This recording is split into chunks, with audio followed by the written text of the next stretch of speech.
Woke up a little bit late, guys. My bad. Streaming too long for you guys. You got me all tired. Market's just opened. Let's see what's happening. Oh, man, I'm tired. This is the first time I haven't woke up like an hour before the market opens. Whew.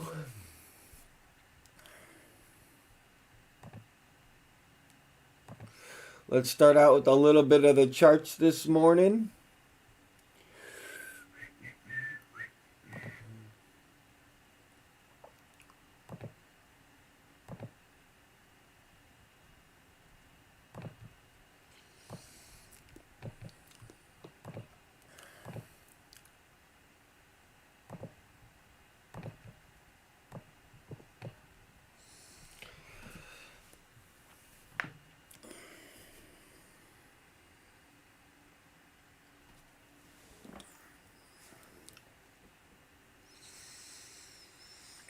All right.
GME at a ballin' 7.5%, making up all of its losses from yesterday.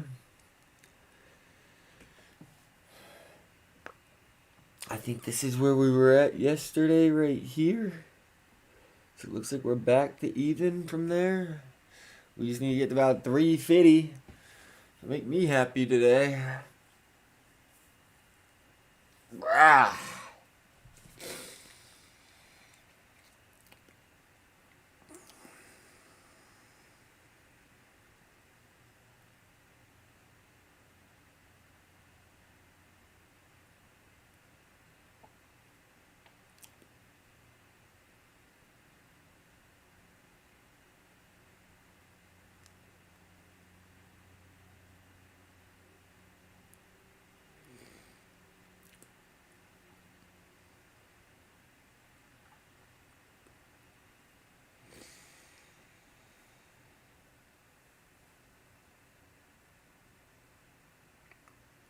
So today is an exciting day, guys.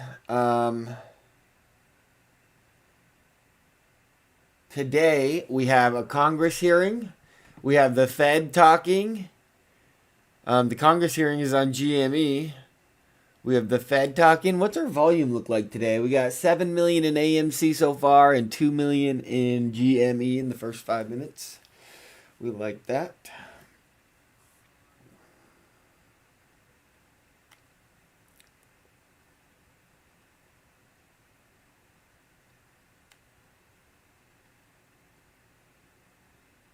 Let's go, Stimmies! Rock the house.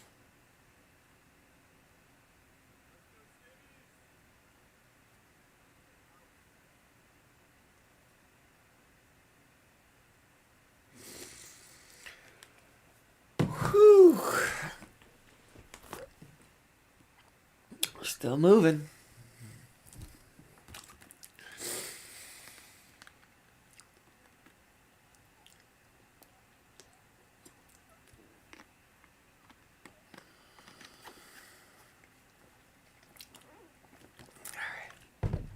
I'll be back in like 10 minutes, guys. Just enjoy watching the charts. Hopefully they're even better when I get back. I'm not exactly sure what time everything starts, so when I get back, I'll start researching that, where to watch it all that good stuff. We got a little green bar coming with AMC. Let's go AMC. Let's see 1350 real quick. We want to see GME at 230 when I get back. Let go, let go, let go.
Noise. Looks like AMC's doing alright. Look like GME almost got to 230. Oh no, GME did get to a high of 231. That's pretty good. We'll take it. That should have hit my bank account a little bit at least.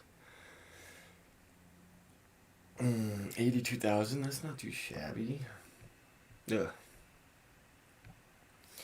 Pretty shabby. Pretty shabby. We need more move. We need more movement. Oh, at least my Friday AMC's. Oh no, it's not profiting. It just says a gain today. They're still losing a ton.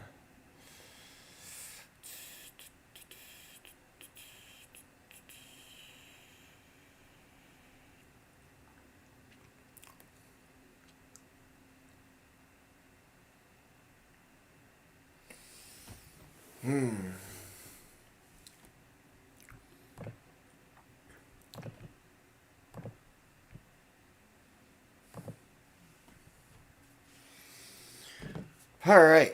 Did anyone find out any stuff about the Federal Reserve or anything yet? Where I can watch it, all that good stuff.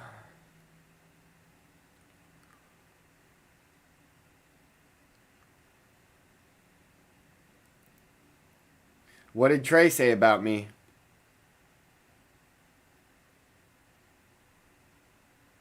Happy St. Patrick's Day. One of my girl's favorite holidays. She likes to get a little crazy on St. Patty's Day.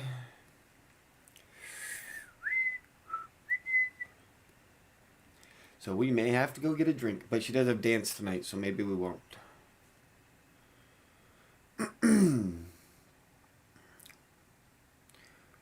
The GME hearing.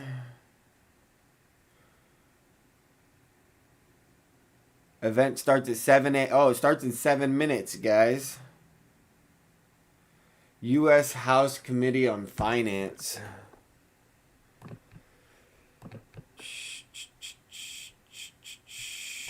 U.S. Oops. YouTube and then U.S. House Committee on Finance.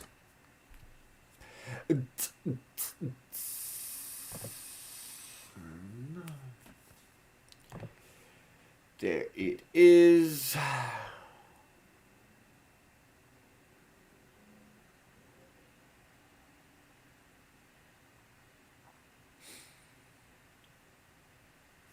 Alrighty.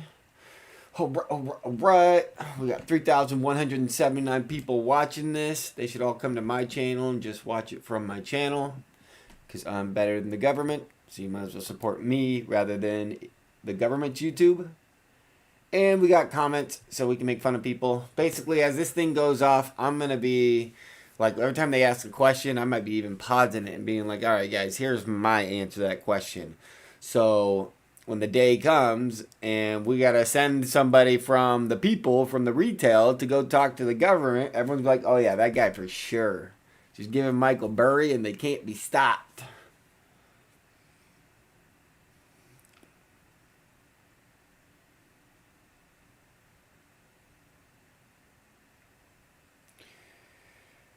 Go on to Gmail on my phone.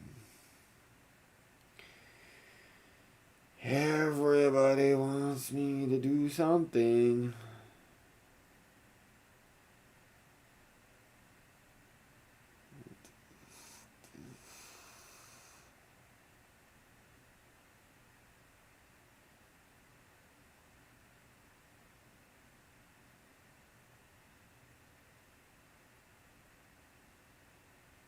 I don't understand you, man.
Got to be true to myself.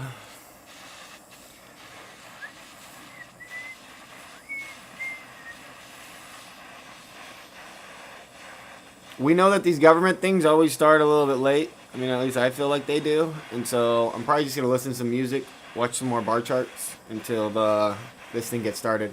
And then after this gets started, I'll look up to see when the Fed is going to start speaking. And I'll make sure we watch that too. And if they start at the same time, I'm going to watch the Fed over the House committee, because the House committee might be a 5-hour thing where the Fed's a 30-minute to an hour thing. And I'm definitely a little bit more curious to know what the Fed's got to say than what these government people got to say, because these government people just don't know anything. Like, most of their questions are kind of retarded, but that's okay.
McGovey, so you're saying the...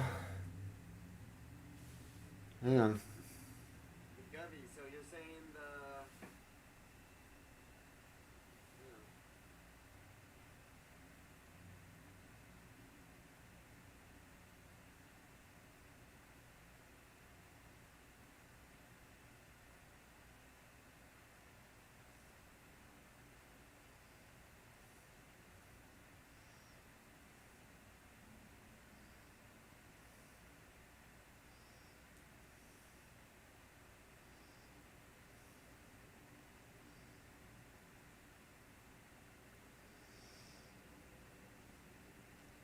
McGovey watched the Hulu documentary last night. How we go? Come on, push it. Buy the dip. Buy the dip. Is that Meet Kevin buy the dip thing? Um, but the Hulu, I did see a little part that showed where it cut Kramer off to have the kid explain it, because Kramer's not very good at it. That's pretty funny. But I didn't know that there was going to be more episodes, so I actually find that to be pretty interesting. Like, the whole idea of there being more episodes is saying, like, stay tuned, right? Like, it's not a... They're not trying to say it's over. The only reason I haven't watched it yet is because I thought they were trying to act like it was over, and that just would have got me angry, and I probably would have broke my TV or something.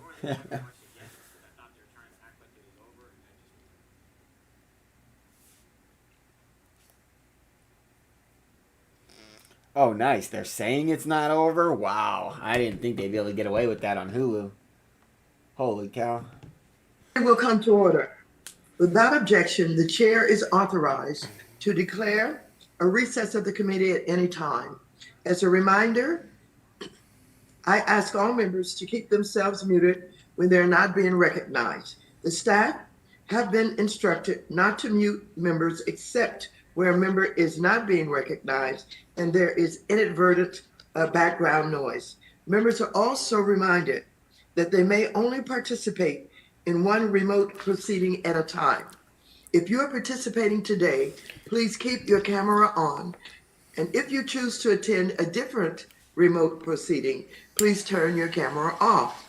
Before we begin today's hearing, I would also like to note that my staff and I are continuously monitoring the evolving situation around vaccinations and the COVID-19 pandemic and looking for opportunities to begin to return the committee to normal proceedings as soon as medical experts advise that it is safe to do so. I have appreciated the coordination from the ranking member in ensuring proper safety protocols in committee proceedings thus far, and I'm committed to working with him to ensure that we're following the recommendations of medical experts moving forward. This hearing is entitled Game Stopped? Who Wins and Loses When Short Sellers, Social Media, and Retail Investors Collide? Retail Part wins! 2. I now recognize myself for 3 minutes to give an opening statement. Good morning, everyone. Today, this committee convenes for our second hearing on the ongoing volatility involving GameStop and other stocks.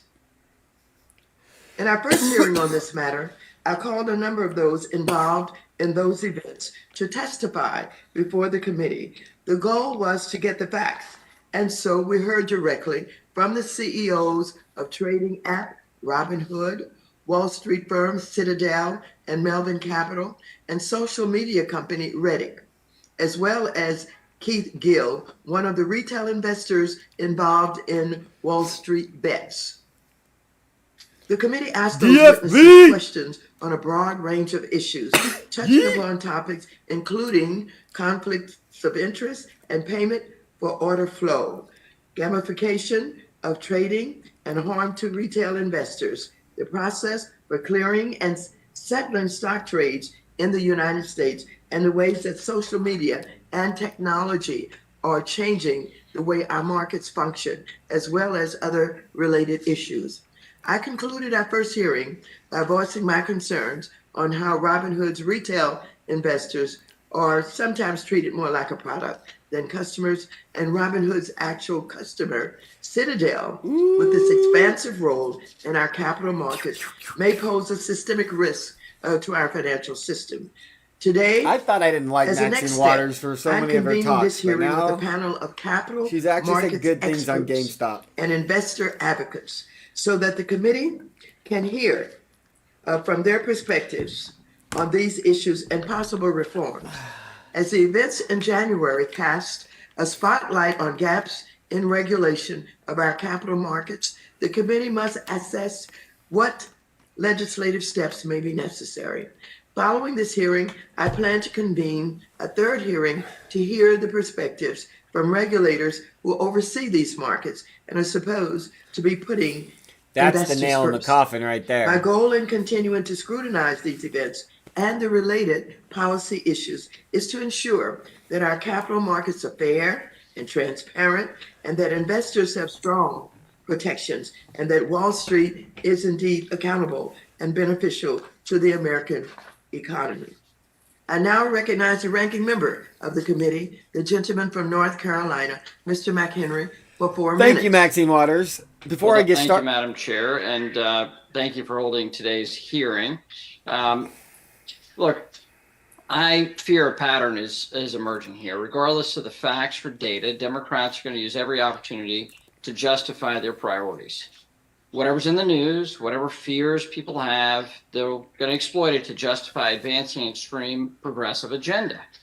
Simply repackaging old, outdated policy failures with the wrappings of whatever else is in the news this week, and using that to sell the American people on the idea that this time it's different. Ask yourself, for example, why it is that the Biden plan signed into law last week. The Congressional Democrats landed on $350 billion in state and local aid when states only have a shortfall of $1.75 billion right now. Well, that's like your friend needing $2 and you say, no problem, here's $350. Will that cover it? It's the reality is that Democrats are stuck in their thinking, no matter what the data actually tells us. Trust me, that massive spending bill is just the start. And the same thing is going to happen with the infrastructure bill and climate change disclosures as well. Look, I fear the same thing is happening today with this GameStop hearing. Democrats are using GameStop to justify more regulations, greater restrictions, and put more costs into businesses and everyday investors. They will say that this technology is the new scary thing and that it's dangerous. But let's be honest, none of these ideas are new, regardless of the fact that what information may be gleaned from conducting more oversight people or found out. investigation. Democrats have already come up with the same old tired ideas: more taxes, more disclosure, more regulation, more limitation, more fees, more of government bureaucrats telling Americans how and what they should be able to invest in. But these ideas come with a track record. We know their agenda creates perverse incentives, bad policy outcomes, and rampant inequality that they then can seize on politically to say they're going to fix inequality. Their policies only make things worse, though, and enhance inequality. To repeat my point I made at last month's hearing, because the Democrats' progressive policies, it's easier for most Americans to buy a lottery ticket than it is to invest in the next Google. Because of the regulatory structure, we have the accredited investor definition, which in the DC spin on regulation, it ensures that only the rich get to invest in things that make you rich. That's backwards and wrong. Let's remove these hurdles and move forward. Let's find a way to work together to harness the power of financial innovation that benefits everyday Americans. Instead of clamping down on innovation and shutting the American people out of opportunities, let's stand with the American people who want a better life. And on a final note, I want to thank the chair for laying out her approach to holding hearings. And I would ask unanimous consent to submit for the record the letter exchange that we've had over the last week. Look, the folks have been vaccinated. As an institution, Congress has had opportunities to be vaccinated. We've had hybrid hearings before the vaccine was even available. And so I'm asking, Madam Chair, if we could return to those practices that we had last Congress so that we can actually have both sides represented and we can have more productive, better hearings when we have a hybrid model or in person. And look, I think that's commensurate with almost every committee member being vaccinated. So with that, I yield back and look forward to hearing. Thank you. The North Carolina letter that strong. you just, I like that guy. He's on our side for referred sure. to is, Retail all day, all the adopted way. without objection. I now recognize the chairman of the subcommittee on investor protection, entrepreneurship, and capital markets, the gentleman from California, Mr. Sherman, for 1 minute. Madam Chair, I thank you for holding this hearing, and I couldn't disagree more with the ranking member when he says this hearing is about raw meat for the woke left-wing masses. I've been to far more left-wing demonstrations than he can imagine, and let me tell you now, there may be shoutings of slogan like impeach Trump, but I've never been at a left-wing rally where people are shouting end payment for order flow, price improvements for all. This is a hearing on important technical issues that affect investors and that both parties should be trying to protect. We need to look at short selling and the fact that we disclose far less here than in Europe. We need to look at the conflicts of interest involved in payment for order flow. We need to look at a system where you have best execution versus others getting price improved best execution, and the gamification and glorification of high frequency trading. None of that is partisan, none of it's ideological, and none of it will get you cheered at a left-wing rally. I'd also like to have a unanimous consent request.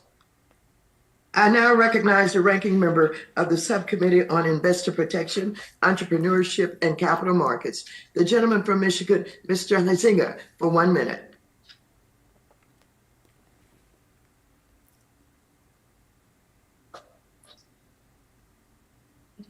Mr. Huizinga? Is Mr. Huizinga on the platform? He's there. He's just muted. He's on the platform. He's just muted. Mr. Huizinga, you're muted. Mr. Huizinga, unmute.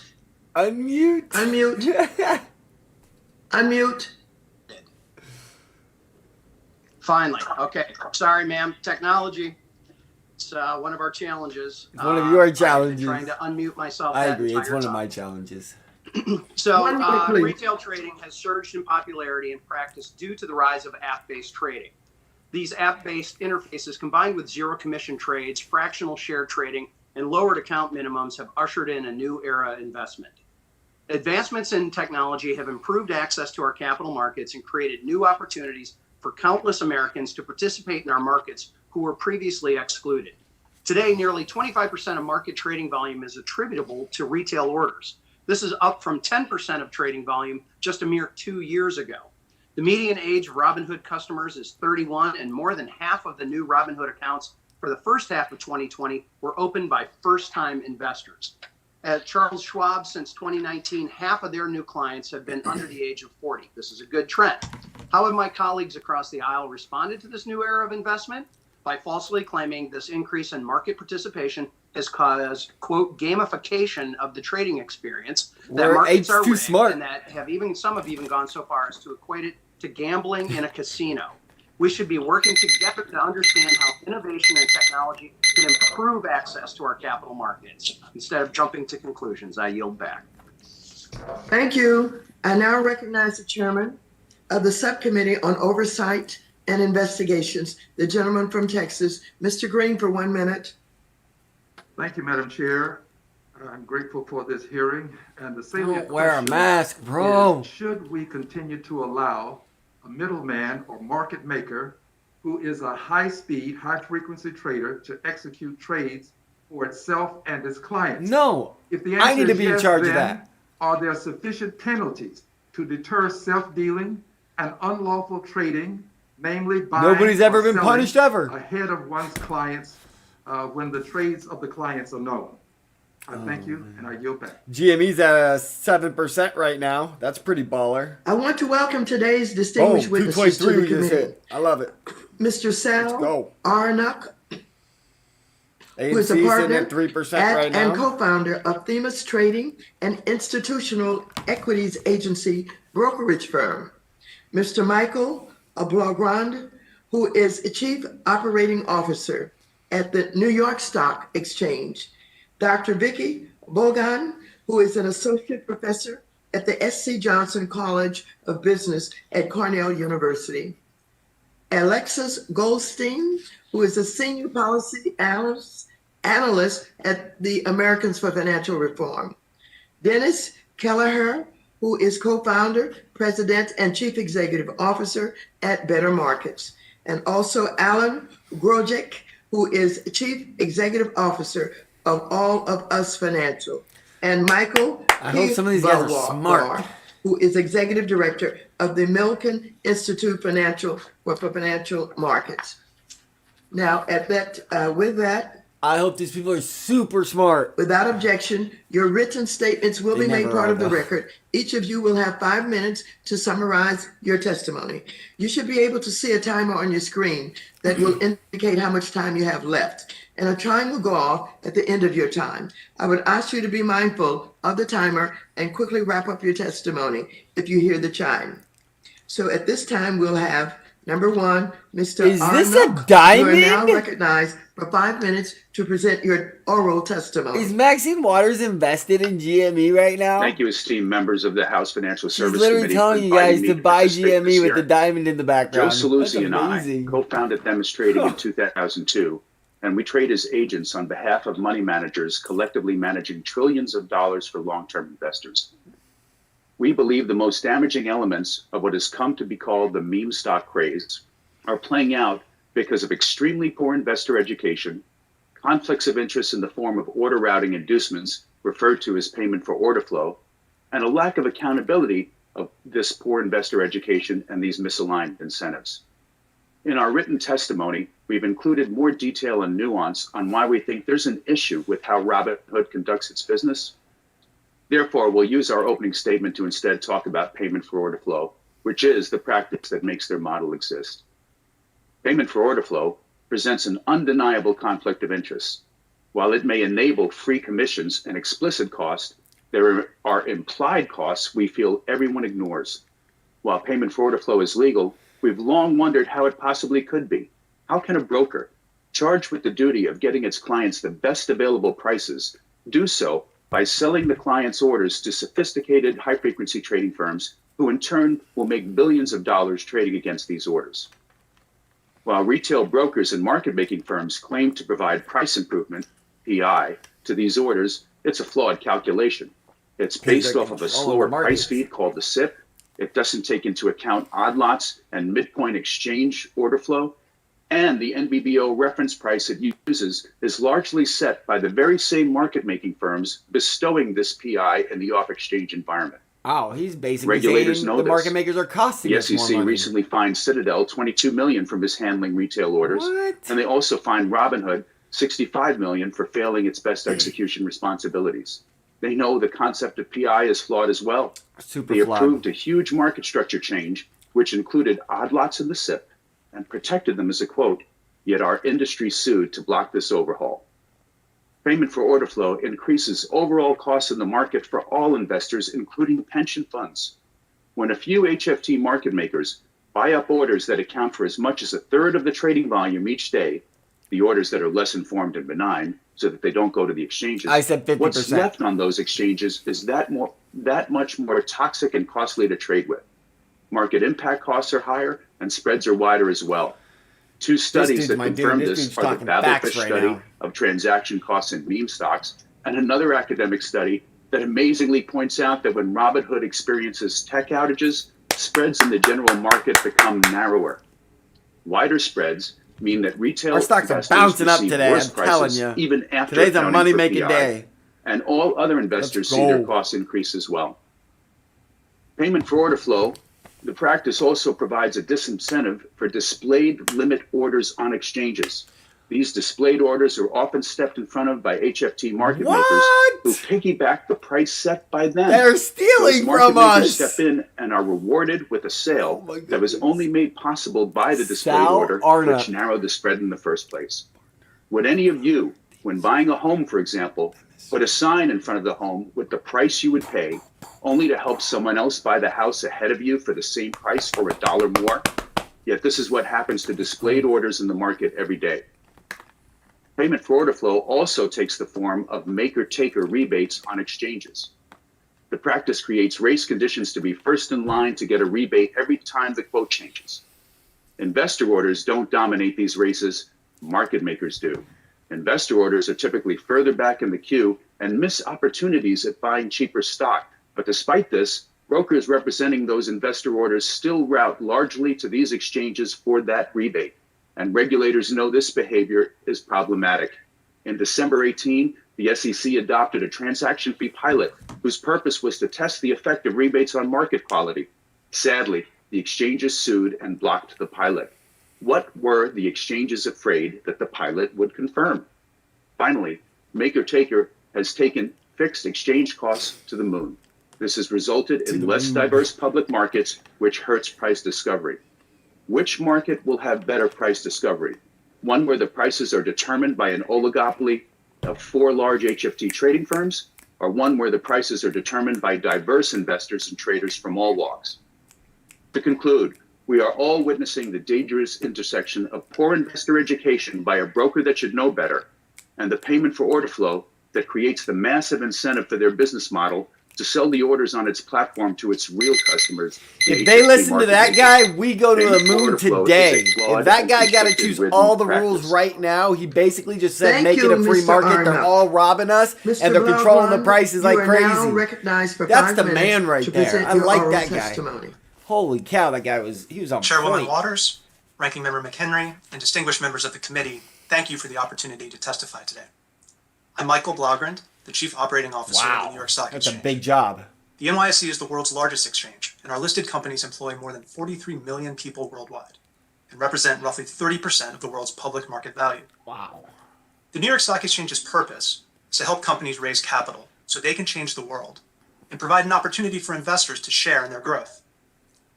The events of January raised questions as to what, if anything, policymakers and regulators should seek to reform in the equity markets. Whatever conclusions the regulators reach about what ought or ought not be done, public policy should build investor confidence in the markets. The first of 4 areas that merit reform is shareholder disclosures. At the NYSE, we sit at the nexus of issuers and investors, and both groups have strong feelings about shareholder disclosures under Section 13F. Corporate issuers feel that the current limited frequency and lengthy lag time for 13F reporting prevent them from engaging efficiently with their investor base, while institutional investors are concerned that increased disclosures would erode the value of their fundamental research. We've facilitated joint discussions with representatives of both groups in hopes of identifying a middle ground. Based on this dialogue, we believe the SEC should consider shortening the delay for 13F reporting and consider mechanisms that enable direct disclosures to corporate issuers when a reportable position is established or fully divested. The second area for reform is securities lending. Short selling is an essential practice for liquidity, price discovery, and risk management. But the securities lending market on which it depends is opaque and inefficient. FINRA collects short position information from its member firms twice a month, but this aggregate data is insufficient for market participants or regulators to understand how supply and demand are changing for stock loans. That's interesting. The NYSE believes the SEC should consider establishing a consolidated tape for securities lending. A system that anonymously published the material terms for each stock loan would provide the necessary data to understand shifts in short selling activity while protecting the intellectual property of individual market participants. Third, the SEC should eliminate competitive barriers for public investors. Over the past year, retail trading has been the fastest growing segment of the market. It's encouraging to see increased direct investment, as public markets are a powerful mechanism for reducing economic inequality. The vast majority of retail order flow, however, never makes it to the public market. Instead, retail orders are typically routed to a broker-dealer wholesaler for internalization, a process that guarantees an execution to the retail customer in exchange for granting the wholesaler an opportunity to trade with the order before other market participants. Investors trading on public exchanges, including the NYSE, have a limited ability to compete for much of the retail volume, due largely to the difference in the regulatory framework for broker-dealers and exchanges. For example, unlike exchanges, wholesalers can offer privately negotiated terms for price improvement or payment for order flow. However, investors trading on exchanges are also on unequal footing in a more straightforward way. Off-exchange trading is permitted at price increments as small as 1/100th of a cent, while investors trading on exchanges are limited to price increments of a full penny. The NYSE believes that it's time to level the playing field for on and off exchange price increments. Reducing the minimum pricing increment on exchanges in active, low-price securities would lower investor trading costs, improve transparency, and provide an increased opportunity for investors trading on exchanges to interact with retail orders. Finally, NYSE supports the growing consensus to accelerate industry settlement cycles from 2 days to 1 day after the trade. Though a shorter settlement cycle increases the potential for an operational error, the capital efficiency to be achieved by the industry is likely worth the risk. In conclusion, smarter regulation of today's equity market structure. Everybody's on our side so far. I haven't heard entrepreneurs anyone to access against the this capital yet. markets I'm loving this. and allow the U.S. to extend its global Maybe the guy with leadership. the mask, but I didn't really We listen. look I didn't forward hear to what he working had with to the new say. Congress, the SEC, the Biden administration, and all our stakeholders on these matters, and thank the committee for the opportunity to participate today. Thank you very much. Dr. Bagan, you are now recognized for 5 minutes to present your oral testimony. Chairwoman Waters, Ranking Member McHenry, and the distinguished members of the committee, thank you for the opportunity to provide my views on an important matter that has been referred to as the gamification of investing. In my remarks, I will focus on what research tells us about behavioral influences with regard to retail investing and the ways in which policies could better protect retail investor interests while maintaining individuals' access to financial markets. Research in the area of household finance is clear and consistent in finding that participating in financial markets is a pathway to economic mobility and wealth building for households in the U.S. Thus, it is important to remove barriers that hinder individuals accessing and safely participating in equity markets. I strongly believe this, as I've spent more than 20 years studying household finance and individual investment decision-making behavior. My own research has shown the importance of reducing market frictions like transaction and information costs to household participation in equity markets. The payment for order flow business model used by Robinhood and other online brokers does in fact reduce a significant market friction that historically inhibited access to financial markets for retail investors. Specifically, the no direct fee per transaction is a beneficial way in which the barriers to participation have been lowered. The payment for order flow model, however, does not mean that there are no transaction costs for the retail investor. Transaction costs due to bid-ask spreads remain, but the exact amount of these costs are not transparent to the investor. The recent GameStop incident has highlighted several acute financial market functioning issues related to payment for order flow conflict of interest concerns and duration of settlement clearing. However, one critical issue resurfaced during this time that is not unique to the GameStop incident and has the potential for long-lasting negative effects on the finances of households: the gamification of investing. The practice of financial institutions responsibly serving retail investors does not start and end with giving lower cost access to financial markets. Robinhood CEO Mr. Tenev is quoted as testifying that Robinhood works to give people what they want in a responsible, accessible way. The gamification of investing, which has been pioneered by Robinhood, is not responsible because it has the demonstrated ability to harm the lives of people by creating financial fragility through wealth erosion. Beyond merely developing a user interface to facilitate ease of use for retail investors, online brokers like Robinhood employ powerful behavioral science-based techniques to influence investor behavior in a particular direction. These online brokers use prompts, push notifications, and other nudges for the purpose of eliciting a specific behavior, increased trading by the investor. The nudges to increase trading are not based upon a sound investment strategy for the specific investor. So why are they used? Given the payment for order flow model, it's in the firm's best interest to have more trading volume. More volume equates to more revenue. Thus, at the core, these practices increase firm profits while potentially harming customers. The realm of financial planning rarely supports day trading strategies for households. Buy and hold is conventional wisdom for retail investors. While a special few may have the time, energy, and knowledge to watch the markets with the keen attention required to practice day trading successfully, most households have limited quantities of those resources. With or without direct transaction fees, it is generally not advantageous for the majority of households to trade multiple times per day. From the perspective of traditional finance theory, one could argue that if individuals behave rationally, they will not trade if it's not in their best interest to do so. However, a key insight from behavioral science research is that nudges have strong and powerful effects. Nudges exploit behavioral biases to trigger specific responses. Knowledge of a bias is not sufficient to mitigate its effect on one's behavior, and mistakes are made even when the stakes are high. Online brokers can be important vehicles for retail investors to access financial markets. For the past few years, Robinhood and similar online platforms have marketed themselves as working to democratize finance for all. However, this narrative does not ring true.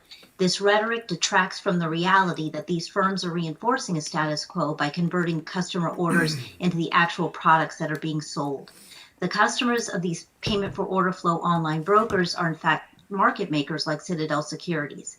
Hence, it's imperative for the retail investors to be provided more protection through regulation. There's a significant opportunity for more consumer safeguards governing online broker app user interfaces and enhanced regulation around fee transparencies. Improving and strengthening customer financial protection laws and regulations is as critical to facilitating economic mobility as accessing the markets themselves. Thank you. Thank you very much. Ms. Goldstein, you are now recognized for 5 minutes to present your oral testimony. Chairwoman Waters, Ranking Member McHenry, and distinguished members of the committee, thank you for inviting me to testify today. My name is Alexis Goldstein, and I am Senior Policy Analyst at Americans for Financial Reform. Previously, I spent many years on Wall Street, first as a programmer at Morgan Stanley in electronic trading, and then as a business analyst at Merrill Lynch and Deutsche Bank in equity derivatives. There, I worked primarily as a product manager for the trading and risk management software that was used globally by our equity options flow trading desks. I want to start by thanking Chairwoman Waters for her leadership in convening the very first congressional exploration of the issues raised by volatility in GameStop equities last month. Many have framed the GameStop mania as a David versus Goliath struggle.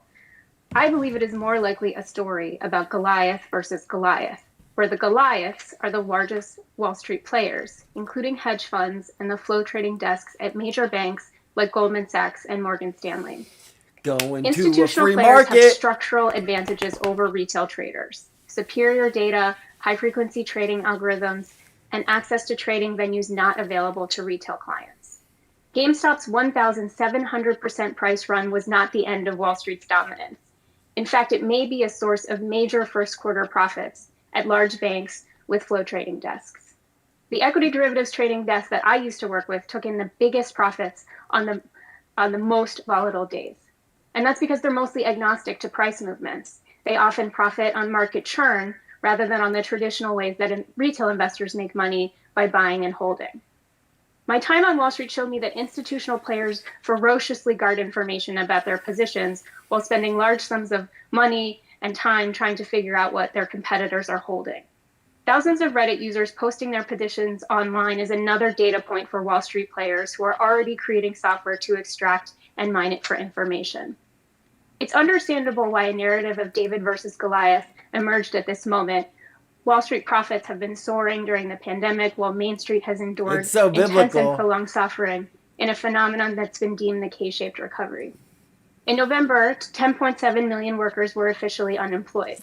A disproportionate burden of the impact of the pandemic has fallen on Black and Brown Americans. Latinx Americans have faced large losses in employment, and white workers are getting hired back twice as fast as Black workers. Given the extreme imbalances in the economy, it makes sense that the media and the public might be drawn to a story of the little guy taking down Wall Street. But GameStop shines a spotlight on issues in the market that long predated.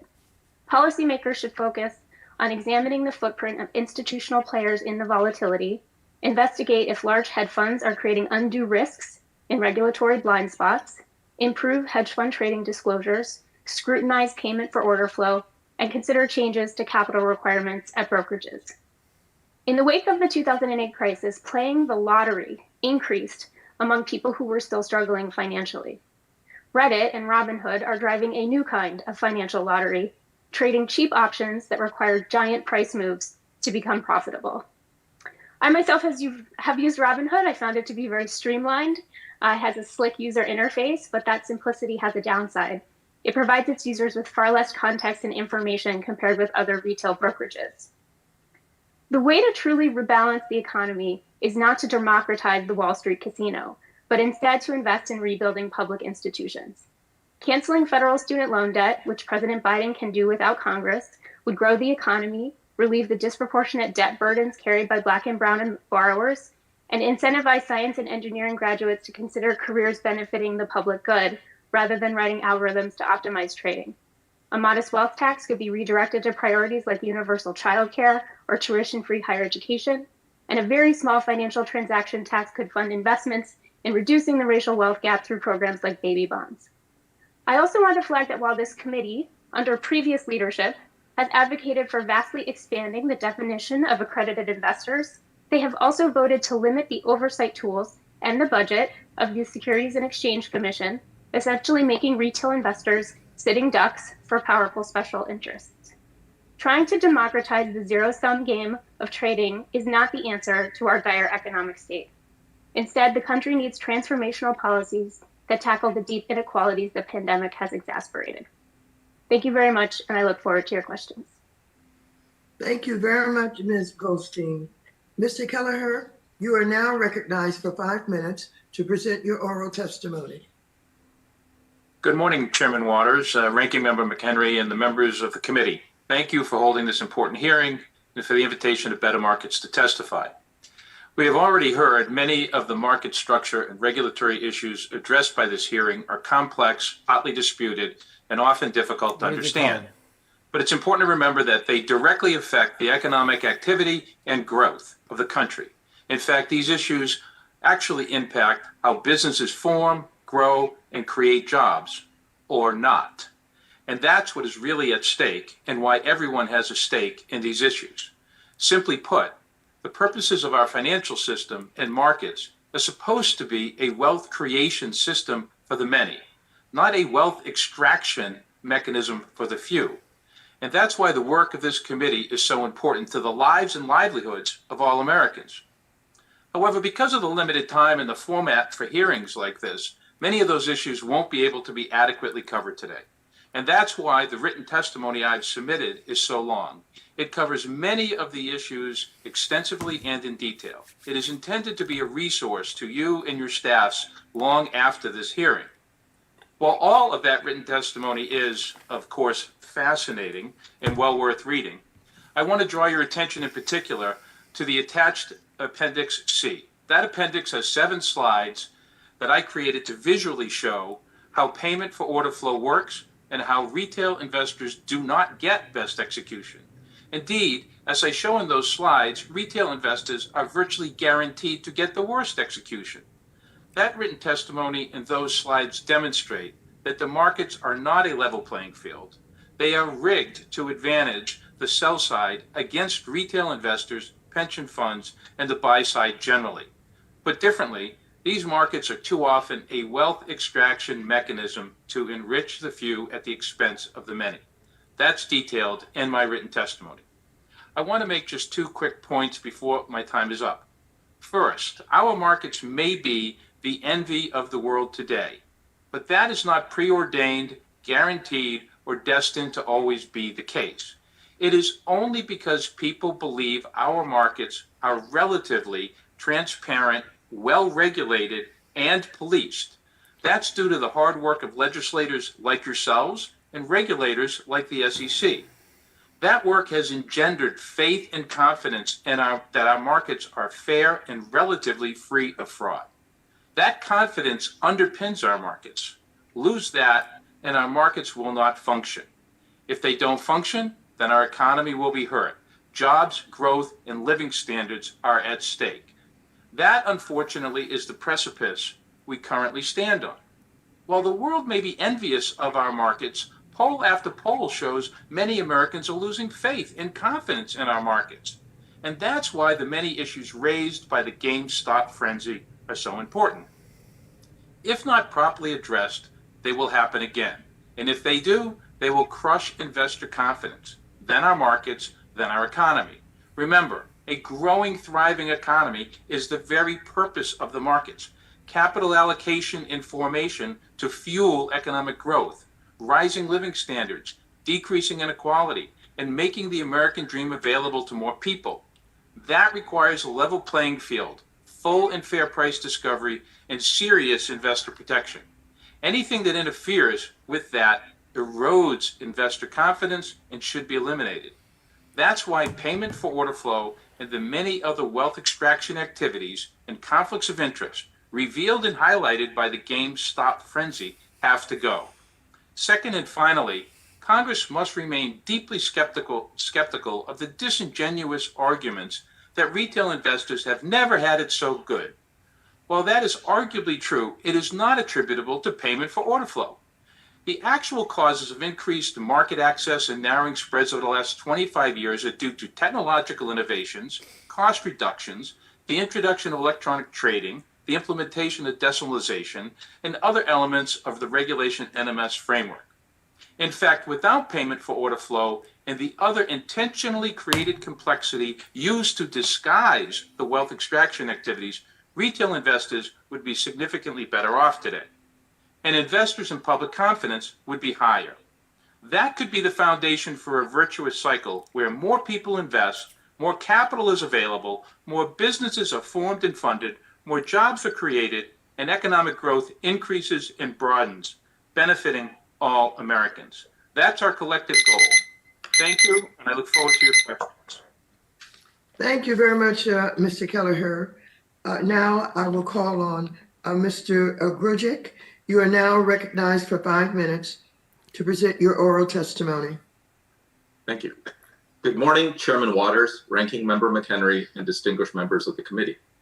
My name is Al Grujic. I am founder and CEO of All of Us Financial, a new San Francisco-based online broker launched in May 2020 and on a mission to empower retail investors. Thank you for this opportunity to add to this important discussion regarding January's unprecedented activity in GameStop and the associated lessons learned from an entrepreneurial perspective. Let me start by saying that I've learned from decades of direct practitioner experience that most of the choices before us involve trade-offs. Most have both costs and benefits and must be considered in that sober light. I'm an engineer by training, but my career has been in capital markets. For a decade, I worked for Toronto Dominion Bank across the globe, and in 2002, I co-founded a high-frequency trading firm, Infineum. And in 2011, I built and ran a quantitative hedge fund, Gallium. After looking at market issues from all these angles, I found that no one was properly solving a critically important problem, which is leveling the playing field for retail investors. Retail investors don't have the same tools as large institutions and underperform the broader markets over time. I decided to apply my experience to try to address this critical societal need. The narrative that markets are rigged and that big institutions steal from little girls and guys out there is mostly not correct. That narrative exploits fear and reduces rich complexity to a simple fairy tale. Find a victim, finger a villain, promote a hero. We don't live in Sherwood Forest. Our markets are well structured, highly competitive, and expertly regulated. There is plenty of room for improvement, no doubt, particularly as we adapt to an ever-changing world. One needed improvement is to deliver institutional-grade capabilities to retail investors, including in the areas of data, knowledge, access, and influence. And that's our mission at All of Us. Let me be clear that we currently are paid for order flow at All of Us. And because we believe in radical transparency and alignment, unlike some other brokers, we share this revenue with our customers. We believe this aligns our interests with our customers and helps educate them about how markets work. Some view disclosure as a point-in-time regulatory requirement. We take the view that transparency is a real-time foundation for our entire business. PFOF is not a necessary component of our market structure, but it is an effective way for markets to operate and should not be banned without careful consideration of its costs and benefits. Importantly, regulation requires all market makers to trade with customers at or better than best prices available on exchanges. And there's a comprehensive execution audit trail for brokers and regulators to monitor. As we consider PFOF in this light, there are some truths to consider. First, market makers and exchanges all provide valuable services and need to be paid for them. Market makers provide liquidity, price discovery, and critical customer service. Exchanges provide, among other things, order matching and settlement services. These services cannot be provided for free. Second, market makers are indifferent between PFOF and price improvement because the net price to them is the same. Brokers care, however. They also need to be paid for providing services in a highly competitive environment. If we prohibit PFOF, commissions will likely increase and valuable retail innovations such as fractional shares may become AMC's about to hit red.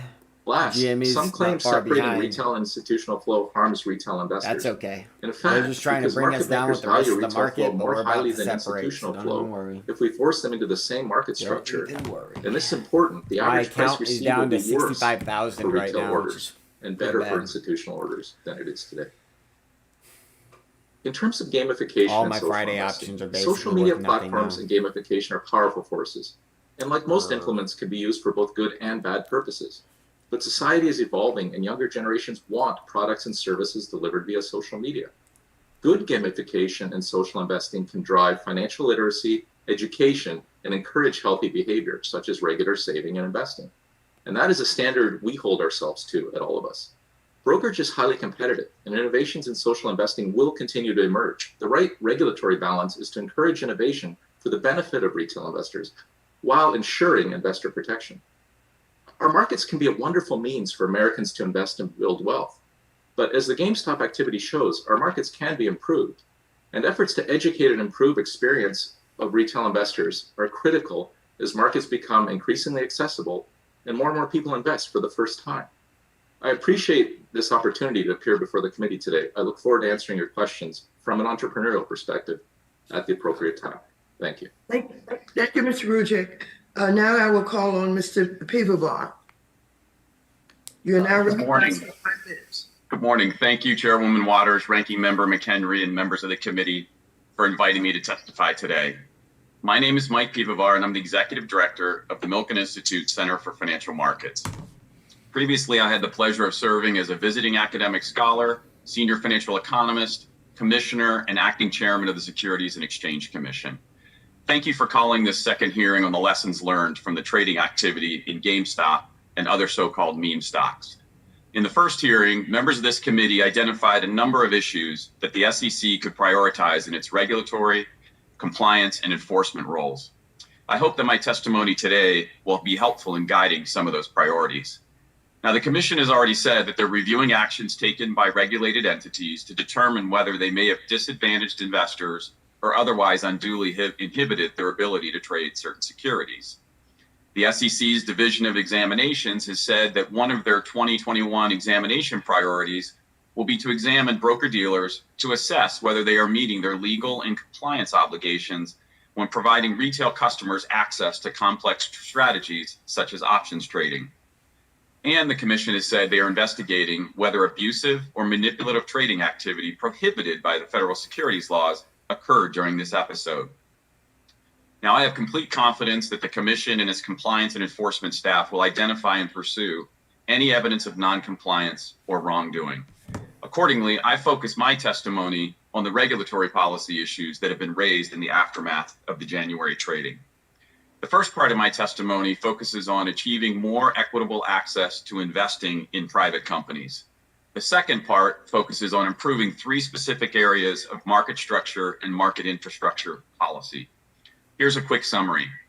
Retail investors enjoy more choices and face lower costs when investing their hard-earned savings in public companies than ever before. Retail investors have taken advantage of these beneficial trends over the past few decades.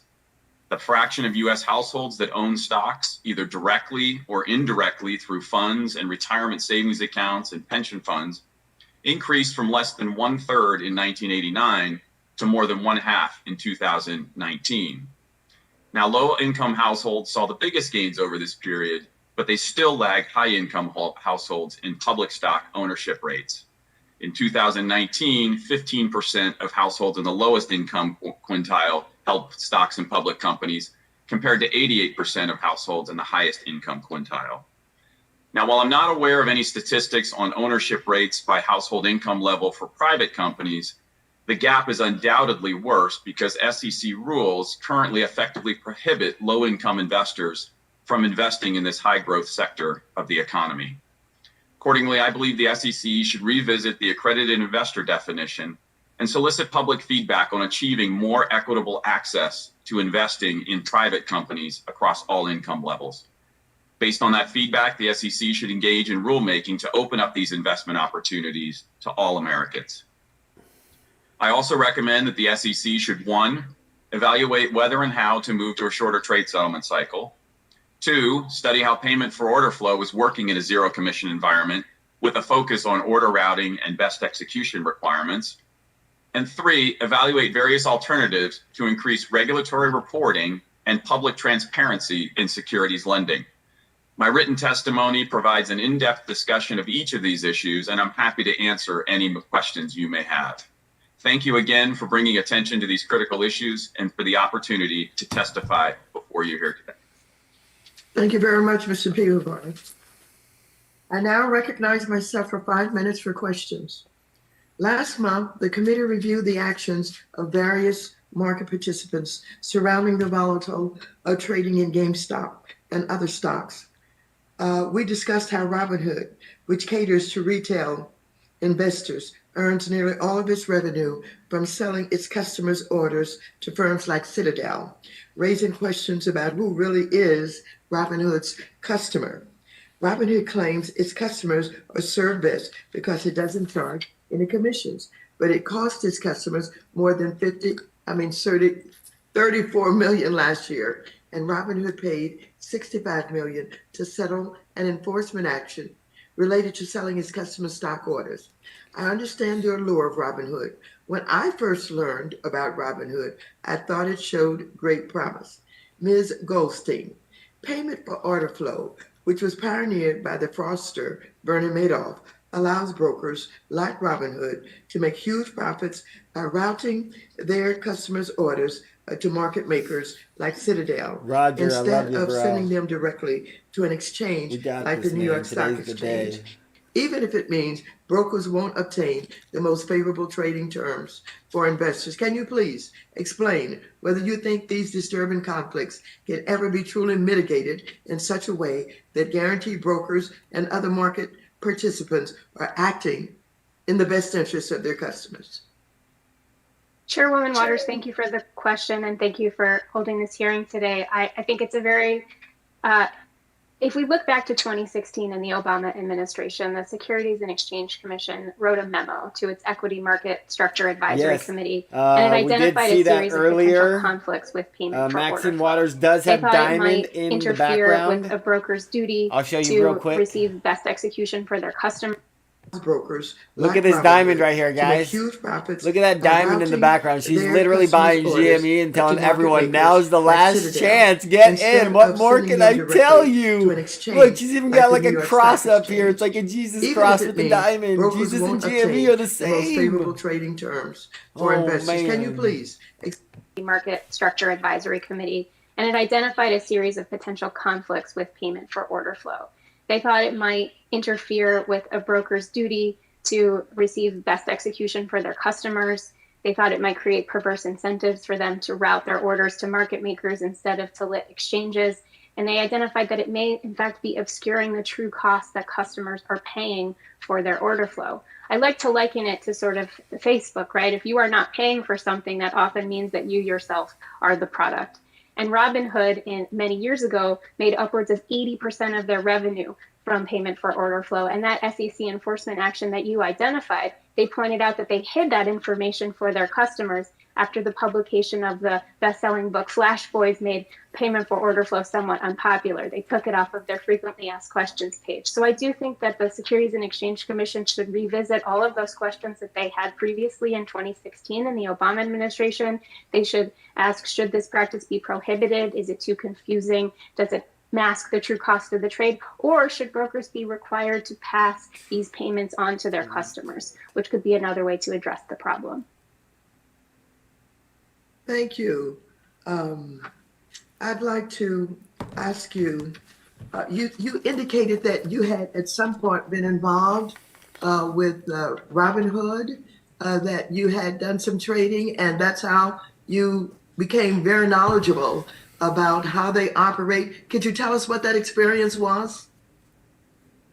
I'd be happy to, Congresswoman. I've used Robinhood. I've used a number of other brokerages. I was quite frankly very shocked at how quickly I was able to get set up for trading on Robinhood. I happen to have a lot of expertise in options because I have a history of working with options trading desks on Wall Street. But even with that expertise, it's usually much slower when I've tried to use other brokerages to get permission to trade in certain kinds of options tradings, like what are known as options spreads. But in Robinhood, there was no friction. I did not have to fill out any kind of complicated forms. I was honestly quite surprised at how easy it was.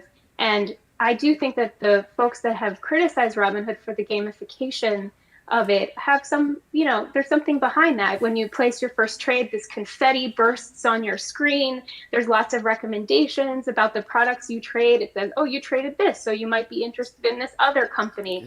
And so I do think there are a lot of questions about the ways that Robinhood may be enticing people who may not have the needed expertise to trade, for example, option strategies where you can lose a lot of money. They call spreads put spreads.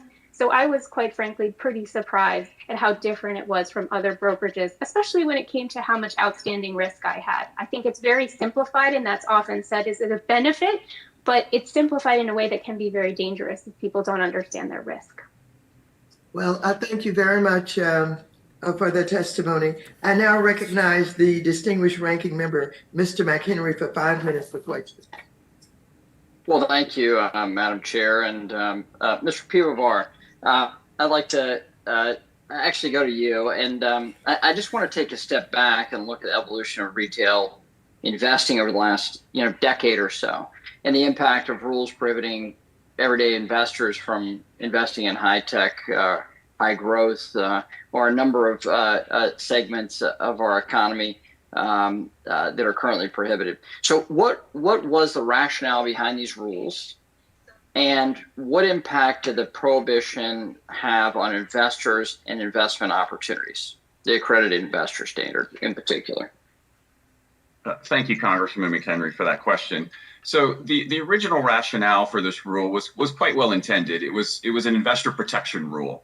And the idea was that it would protect investors from investing in riskier securities.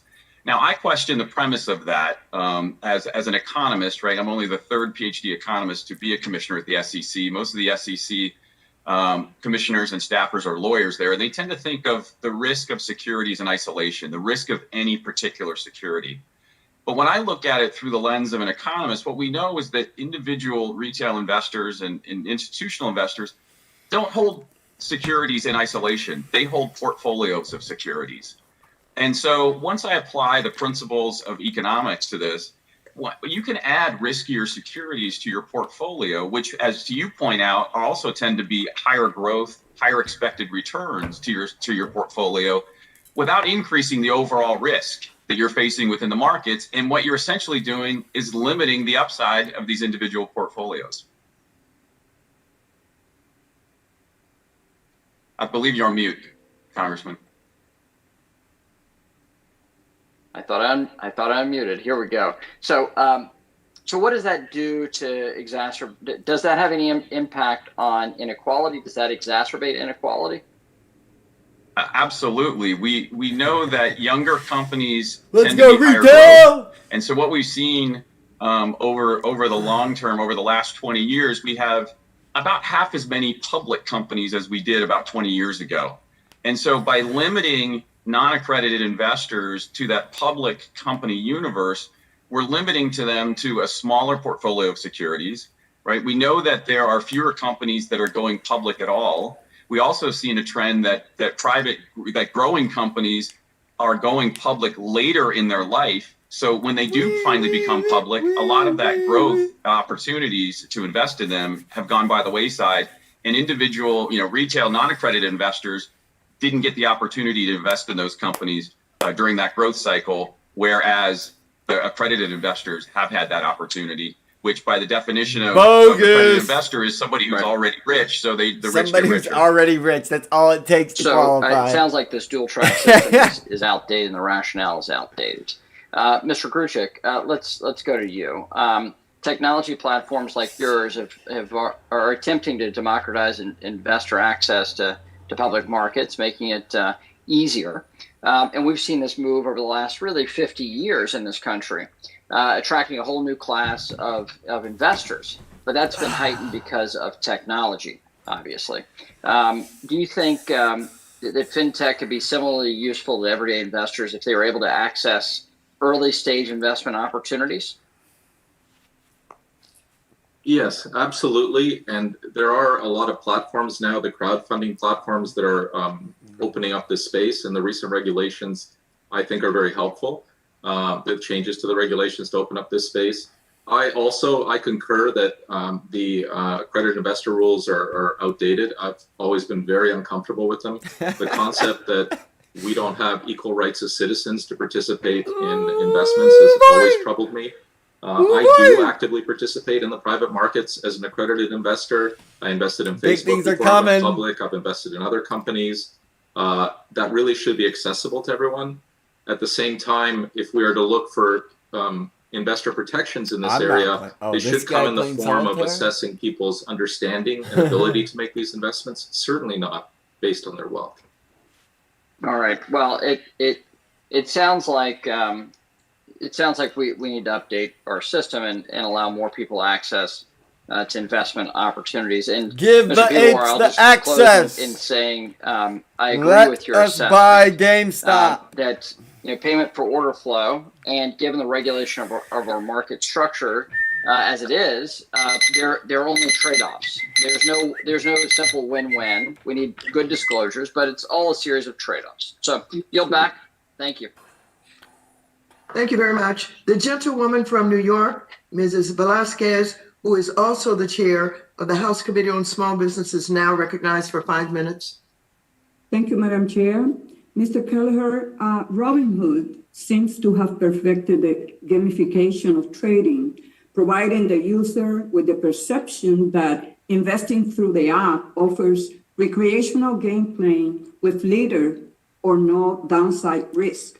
First, are you concerned with the gamification of the Robinhood app? And second, do you believe Robinhood's disclosures are properly balancing the potential downside risk of investing, including the risk of substantial loss and the more enticing claims of profitability and the ease of trading? Thank you for your question. And yes, we should all be concerned about the gamification of the Robinhood app. Its primary function is not to get people to invest, it's to get people to trade. And it wants people to trade because the more people trade, the more payment for order flow it receives, the more revenue it gets, the richer they get, and the bigger the IPO that they've got in the pipeline coming. That's what gamification is about. And Professor Bogan has very well stated the academic literature about so many aspects of the app driving people to thoughtlessly engage in trading rather than thoughtfully engage in trading. That's crap. One of the big problems we have here is, unlike Mr. Piwowar, we do not have PhD economists applying economic principles here. We have a game. Bull crap! I am an economist. That's meant to, Just 'cause I don't have a actually cause PhD. people to drop their defenses, to This is not not think at gambling, all Paul. about It's losses and guaranteed I'm a risks, and to millionaire. It's only not a think about gains billionaire. and trading. Let's go Everybody should worry already. about that. As we consider issues associated with gamification, what type of reforms would you recommend? Well, I think that one thing that should be done, and Professor Brogan again has talked about this, is the aspects of these apps that actually are scientifically designed to hit the endorphins of the trader, which is to say to short circuit and cut off thoughtful processes that people engage in, balancing risks and rewards, balancing the need to do something versus the reflex to do something because something unconscious has been engaged. And indeed, as Sal Arnott showed in his testimony, if you look at the other platforms, they actually thoughtfully present material on, for example, options and the risks of options. You don't see that on the Robinhood app. And indeed, on the Robinhood app, do you know one of the most often asked questions, according to an article I read, on the app is, what is a stock? There's another frequently asked question is, what is the S&P 500? So you have a base of customers with extremely low knowledge who are being intentionally activated unconsciously to trade more and more often for the sole purpose of enriching Robinhood. Thank you. Mr. Kelleher, during last month's hearing, I also brought up the important issue of short selling. While I said at the time and continue to understand that short selling has legitimate purposes, I also said that too often I have seen the strategy used against working individuals and families. First, against the people of Puerto Rico, and now here with the GameStop craze. Currently, large investors, including hedge funds, must disclose their long positions when they own 5% or more of a company's share, but not such disclosure is required for short positions. As we consider reform, is this type of disclosure for short positions something you will support? There absolutely should be greater disclosure for short positions, both on the institutional investor side and on the broker-dealer side. And that disclosure should be increased in terms of frequency and particularly in terms of content. There's a great deal of synthetic shorting happening in these markets with total return swaps and other synthetic products that actually disguise and understate what we even now publicly know. So across the board, in terms of the actual entities, in terms of the timing, and in terms of the content, disclosure should be increased. And it should actually be pretty well studied. But regardless of the outcome of that study, we need more information to the market so that people can act more informed. Thank you, Madam Chair. Thank you, Mr. Kelleher. I yield back. The gentlewoman from Missouri, Mrs. Wagner, is now recognized for 5 minutes. I thank you, Madam Chairwoman. This is a question for both Mr. Grujic and Mr. Pivovar. Just briefly, are there any regulatory barriers to help facilitate increased access for everyday investors that you see that we in Congress could work on removing? Mr. Grujic. Yes, there certainly are. As I stated in my opening, I think we always have trade-offs, and so there's always going to be frictions where regulations exist, and sometimes the benefit exceeds the cost. In particular, the ones that trouble me are the accredited investor rules we just touched on. I think that while not my area of professional expertise, I've really felt that is highly limiting to the opportunity set for retail investors. I also think that over the next decade or two, expansion in private markets is going to be a greater opportunity for retail investors than public markets. And I emphasize that that's an area that perhaps is the most important. Great. Mr. Pivovar? Yeah, thank you, Congresswoman Wagner. I agree with Mr. Gertzik about revisiting the accredited investor definition. That's the most direct way that the SEC can deal with it. There's a couple of indirect ways also. Is if people are still uncomfortable with investors investing directly in private companies, there's a way to address this indirectly. And I'll note that Congressman Anthony Gonzalez has had a bill last Congress that would open up the ability of closed-end funds to invest in private funds that invest in private companies. I think closed-end funds, a particular type of them is called interval funds, would be a particularly useful investment vehicle. And then people would have comfort that, that it would be the investor would be protected through a regulated investment advisor. And there's a number of other things that the commission can do along those. So they could do it directly and indirectly. Thank you. Mr. Grujic, if payment for order flow were to be banned, how would that impact the commission-free trading that millions of Main Street investors who are currently benefiting from it in order to save for retirement, buy their first home, or pay for their child's education? How would that be impacted? Well, these things are always somewhat indeterminate. My expectation, it depends on the innovation that occurs around the changes that happen.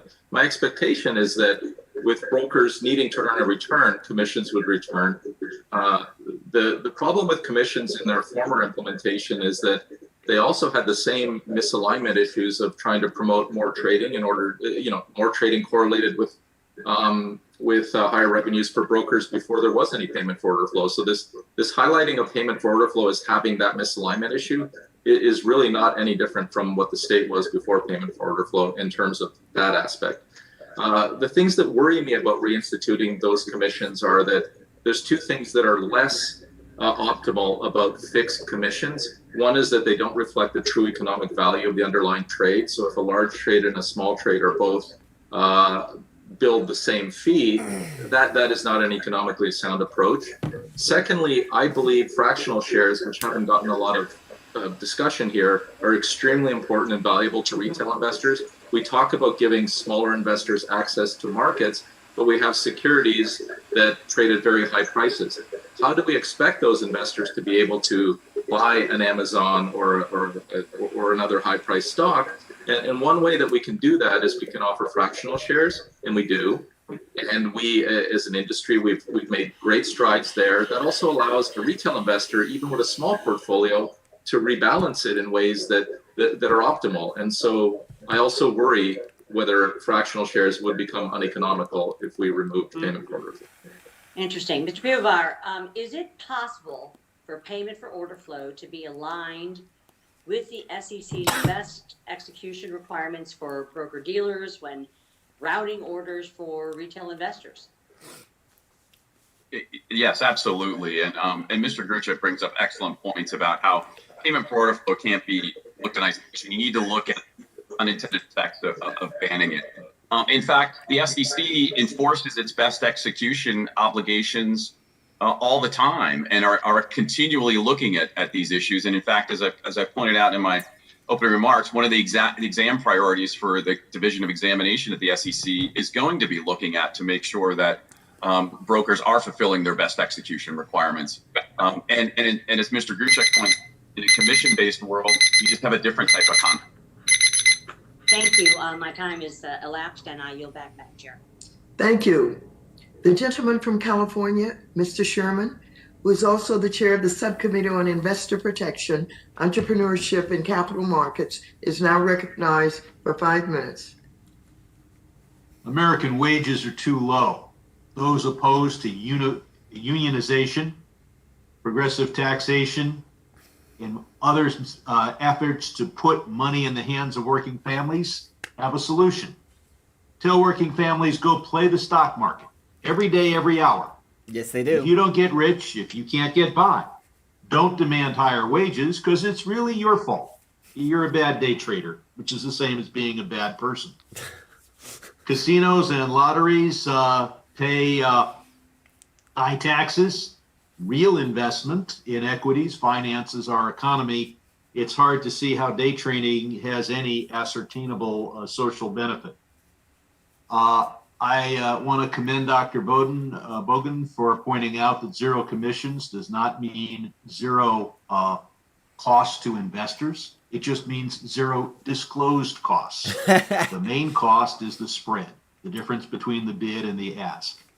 And the gamification drives you to this, but also the illusion that Robinhood is able to create that there's no cost to you because there's no commission.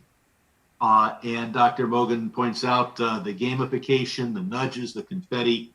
And I would just want to say that if you want an exciting video interface, go to GameStop and buy a video game. It's not a reason to go to Robinhood and buy GameStop. Mr. Keller, thank you for pointing out that just saying investors have never had it so good is hardly an answer. I'm not going to send a love letter to T-Mobile because my phone is cheaper and better than it was 20 years ago. I expect to get the lion's share of the benefits of technology. Now, during the last hearing we had on this subject, I asked the CEO of Citadel, GME at 3.5%, AMC whether at 1.5%. customers of Robinhood get the same trade execution quality as customers of Fidelity, a broker that does not NASDAQ accept down 1%, payment for Dow order flow. broken even, basically. Mr. Griffin twisted, turned, filibustered, did everything to avoid giving me a straight answer. That's why I want to commend the CEO of his, perhaps his number one competitor, Virtue Financial, who went on CNBC and said, and I'll quote, overall, though, during the course of a month, we will provide more price improvement to Fidelity than we do to Robinhood. Now, of course, Fidelity charges zero commissions for online trades, but Fidelity does not accept payment for order flow. So clearly we could have no payment for order flow and zero commissions. Further, payment for order flow offered by market makers was banned in the UK almost a decade ago, and their markets continue to function well. Is there any reason the U.S. shouldn't take a similar step of banning any payment to brokers when they're acting as an agent for directing their order flow? Go. No, Congressman Sherman, thank you for your question. It can be banned and it should be banned. It does not mean that the intermediaries will not be well compensated. They will still be well compensated because they can be compensated on a spread. And what it would do if you banned payment for order flow, it would have the additional benefit of driving a lot more trading to the public markets, which now are less liquid and have less trading because so much of it is being skimmed off, about 47%. And we detail this in Appendix C of my testimony. 47% of all the trading is flowing into dark, unregulated, low investor protection, non-disclosure markets by these internalizers who are using legalized kickbacks and payment for order flow to executing or to retail brokers like Robinhood. And everybody's getting rich, but that money's coming from somewhere. And where it's coming from is the pockets of retail investors. And I'll point out that even if I get a good execution of my trade in one of these dark pools, the country is deprived of information about that trade that would be available if we traded on a market. Exactly. I'll just also point out that we live in a strange world where some people get best execution and some get price improved execution. I yield back.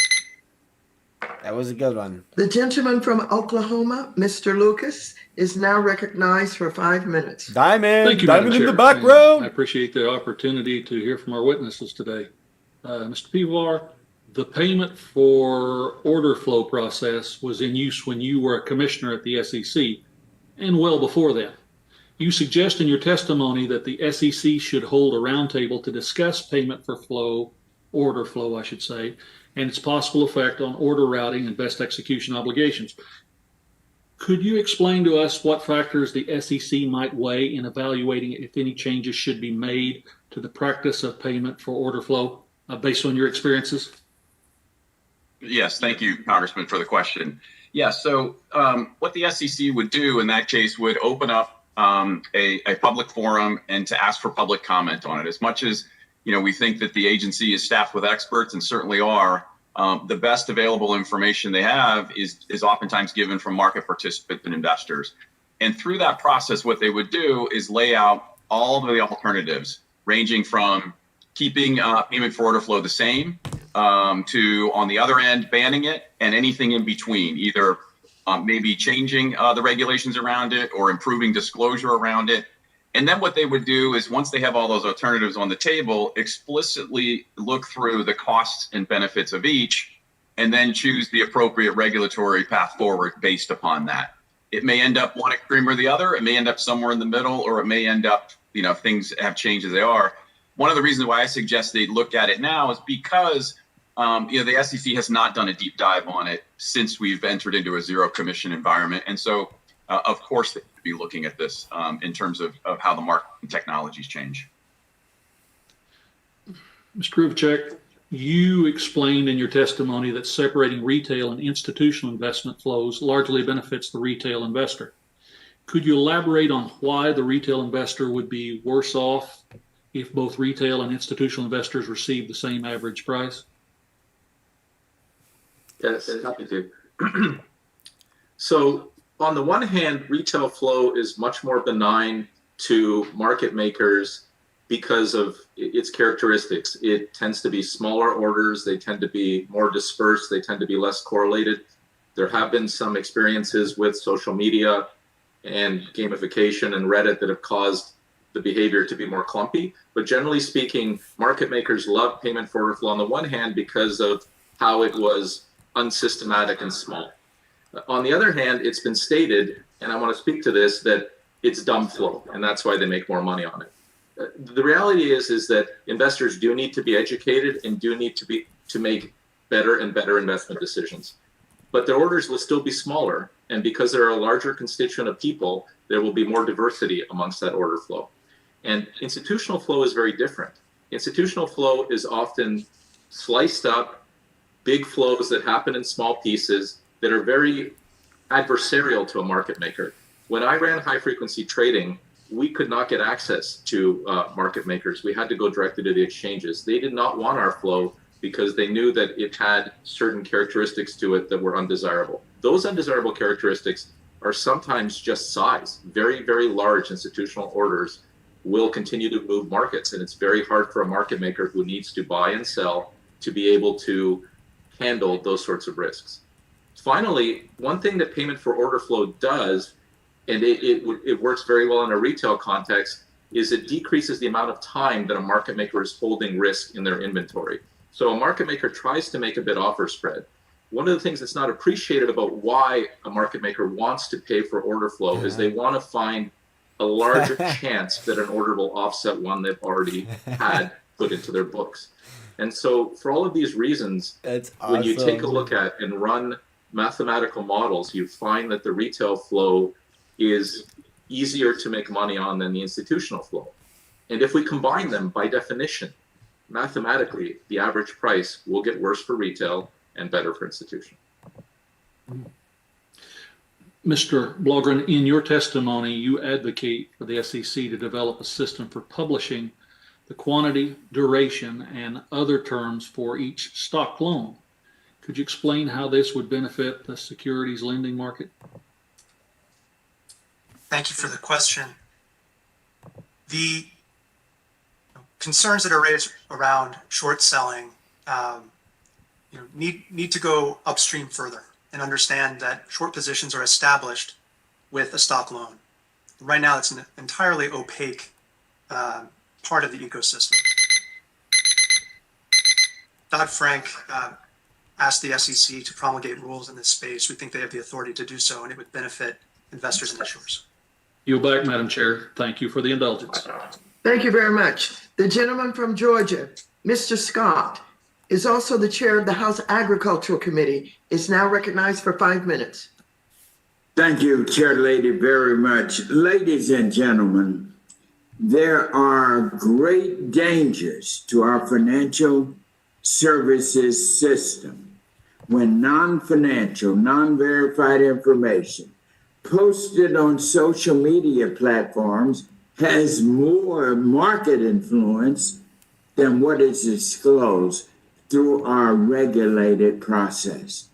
And we on this Financial Services Committee have spent years debating the standard of care for financial advisors, for broker-dealers, and investment advisors. It was a suitability standard for the financial advisors. And then there was a movement for a fiduciary standard. And then the SEC came out with the best interest standard. Now, regardless of where any of us on this Financial Service Committee stand, Democrats or Republicans, with regard to best interest versus fiduciary, we all agree that there should be some sort of standard, which leads me to this current situation we're in today. Where is the standard of care as it applies to Robinhood? This is the first time that Robinhood, a broker-dealer whose stated mission is to democratize our financial system, has failed to provide critical protection to its investors who have suffered greatly as a result. For example, what standard of care is present when an inexperienced trader can take out $30,000 in his home equity loans to make a very speculative trade? They're so worried about you touching your money. You're too stupid to touch your money. We gotta have standards for your money, you dumb little ape. Holy cow. Should Robinhood this guy's an idiot. The source of funds when consumers are borrowing money on their credit cards? This guy's an idiot. To speculate on risky trades. Should those who post on Reddit or other social media sites be required to close when they stand to benefit from encouraging others to buy stock and drive up the price? Should the social media sites themselves be held to some kind of standard when investment advice is posted on their platforms? Now, obviously, Dr. Borgen, these are rhetorical questions, and I don't expect everybody in the panel to have time to answer, but here's my point. My point remains that there is a huge hole in our regulatory structure when we are dealing with individual investors using platforms like Robinhood to trade stocks and options and are relying on sites like Reddit for investment advice and ideas. Is it simply because a platform is considered high-tech that the traditional rules put in place to protect the investors do not apply? I think absolutely not. Now, Dr. Borgen, give me your thoughts on this predicament that we're in. So I will say you make a very interesting point about the need for thinking about consumer protections. And I think a primary issue that we need to think about are the utilization of these behavioral science techniques to encourage users to trade in a particular direction. And these are new. This is kind of cutting edge behavioral economics and behavioral finance. And we're just now understanding the power of these. And so I think that it is critically important to understand to regulate and understand these user interfaces. The behavioral biases are being exploited. And I want to make a couple of points. I want to say that even knowledge of a bias isn't sufficient for it to mitigate the behavior of a particular user. And mistakes are made even when it's a large dollar type of transaction. Thank you so much. Thank you. The gentleman from Florida, Mr. Posey, is now recognized for 5 minutes. Thank you, Chairwoman Waters and Ranking Member McHenry for holding this hearing today. As many of my colleagues said at our first hearing on GameStop, our focus should be on an equity market that efficiently allocates corporate capital investment to the best performing sectors of the economy, provides a powerful framework for risk management to those who take the entrepreneurial risk that makes our economy the best in the world. By and large, our stock markets do achieve these goals. With due credit to the financial regulation that followed the Great Depression, we need to keep in mind that regulation, like any activity, can eventually lead to diminishing returns. We captured the big benefits from rounds of regulation after the Depression, and more modestly since then, but with the exception of maintaining vigilance over the ever-present incentives that the market has to innovate, we should be restrained in our recourse to regulation. The next round of regulation could have far fewer benefits than cost. Common sense must prevail in trying not to be too redundant. Bottom line, Mr. Pilar and Mr. Grodzic, what lessons have you learned so far from GameStop short squeeze, and what lessons, if any, should this committee learn? Thank you, Congressman, for that question. This is just another example of lessons that I've learned throughout my career, both in government and the private sector. When anything happens in the market, whether it's a flash crash or the global financial crisis, or the trading activity here, or the volatility that occurred last March, is that, to use your words, we need constant vigilance in terms of innovation in the markets. And so the FTC has those tools, and those tools are what's called retrospective review of existing rules. So as you pointed out, there were statutes that gave the SEC authority to promulgate rules. The SEC promulgates rules that work at a particular time for a particular state of markets and technologies. And as markets and technologies change, as innovators innovate, the SEC, of course, has to revisit those rules. And so that's why in the majority of my recommendations in my testimony, I suggest that the SEC go back and reevaluate. When it comes to markets and technologies, it's particularly because they change all the time. So that's why the SEC has to go back and look at their regulations under the current market. Thank you. Mr. Grodzic, you want to weigh in? Yeah, I would like to add to that I think exactly as we just heard, we have to try to innovate in the regulatory environment to a changing world. And this isn't just a social media effect on finance. Social media, the effect on news, the effect on politics, and the effect on finance is both, I think, empowering in that it delivers a lot more ability for people to be heard, ability for people to hear alternate views, for data to be synthesized for their benefit. There's a tremendous potential data benefit for people, but we've also seen some real problems, and I think that's inherent in a societal change that is not yet settled into some sort of an equilibrium. It's been on my mind a lot. The Reddit discussions are in many ways quite worrisome. They create volatility in the markets, and volatility is generally bad. It creates all kinds of dislocations.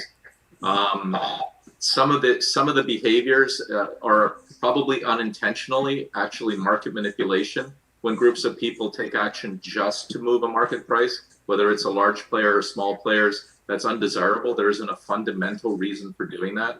At the same time, these are people that 30 years ago would have had to have gone to their broker and accepted that they, that broker knew better, and they would pay a whole bunch of money talking to that person on the phone and had no right to execute their own trades. So the real trade-off is, as we empower people, it also creates situations where that empowerment can lead to actions we didn't anticipate. We really need to think this through, but I believe we need to move forward. I believe the changes we're seeing are in the right direction. I think we do need to start to have a balanced view on which of these are bad for markets, bad for individuals, and try, and again, it's cost benefit. Everything we do to restrict things always has a cost, and we just have to carefully weigh that against the benefits of how we're going to handle this new world. Okay, my time is going to expire in 10 seconds, so I yield back the balance. Thank you. Thank you very much. The gentleman from Texas, Mr. Green, who is also the chair of the subcommittee on oversight and investigations, is now recognized for 5 minutes. Thank you very much, Madam Chair, and thank you ever so much for the hearing. Madam Chair, I'd like to submit for the record an article styled "Hot Stocks Like GameStop Seem Fun Until You Look Beneath the Surface." This can be found at NBCnews.com on their website. Without objection, such is the order. Thank you. I'd like to read just some excerpts, if I may. Payments for order flow are banned in other countries, and some of those countries would include the United Kingdom, Australia, and Canada. I'd also like to call to the attention of Ms. Goldstein following. When a firm like Citadel executes orders, it also receives valuable information on the direction a stock is likely to take. Market maker firms handling flow get to see unfulfilled orders from customers at specified prices the market hasn't hit yet. These include a type of sale order known as a stop loss, that's triggered at a price below the prevailing market price. Knowing how many stop loss orders are awaiting execution and at what prices signals where the floor is in a stock. It's information any professional trader would covet. And it also goes on to indicate in this article, it's not trade by trade that matters. It's the aggregate of them all that allows you to figure out which way the market is going. With this said, and understanding that Citadel has a disciplinary history totaling fines of $124 million in recent years for misconduct over a 3-year period, including trading ahead of customers who were forced to pay $34 million more for their trades. And over the same period of time, Citadel realized revenues totaling $13.2 billion. $124 million paid in disciplinary fines, but Citadel had revenues of $13.2 billion. So, Ms. Goldstein, it looks to me like we can have a circumstance where taking the risk of getting caught can be built into your cost of doing business, such that you're willing to take that risk because of the possibility of having such great gains. Would you care to comment on this, please, ma'am? Congressman Green, thank you for the question. I agree with you completely that too often I think violations of the law are treated merely as the cost of doing business. And I think that there are a number of things that we could do to avoid that in the future. One of the things that the regulators could do, for example, is to eliminate no fault, no penalty settlements where they don't require the firm that they've taken the enforcement action against to admit any wrongdoing. Another thing, and this is something I believe that you yourself have looked into in some of your legislation, is to go after not just firms, but individuals. So one thing you could do, for example, is create an attestation either for the CEO or other executives or the board of directors that there is some particular wrongdoing that they are also responsible and will, may face criminal penalties. And I would just flag that there are two other things that the regulators could look at, and that would be implementing Dodd-Frank Section 954 or 956. Section 956 had a rule proposed that was never implemented, prohibiting incentive-based arrangements that, the agencies determined encourage risk-taking. So I think there are a lot of things that the regulators could do to help prevent recidivism by firms. Thank you. A quick follow-up. It seems to me that knowing the direction the market is moving in, having the ability to high-frequency, high-speed trade, get into the market, take advantage of that, knowing that you have clients that are following you, that are going to buy into it, it gives you the opportunity to literally commit what I see as a fraudulent act, because you know what you're going to be able to pay for it, and you also know by going ahead of your clients, which is not permitted under these circumstances, you now get to buy and sell in such a way as to defraud your clients. Your thoughts? Congressman, I think it's a good question. Citadel and other market makers undoubtedly have huge amounts of data as a result of the orders that they receive, both the ones that are executed and the ones that are canceled. And I think regulators should look very closely if there have been subsequent violations like the one that you identified where Citadel was in fact found to be trading ahead of its customers. I hope they continue to scrutinize them. Is this a form of self-dealing? You say yes or no? I think it's a question for the regulators. Thank you.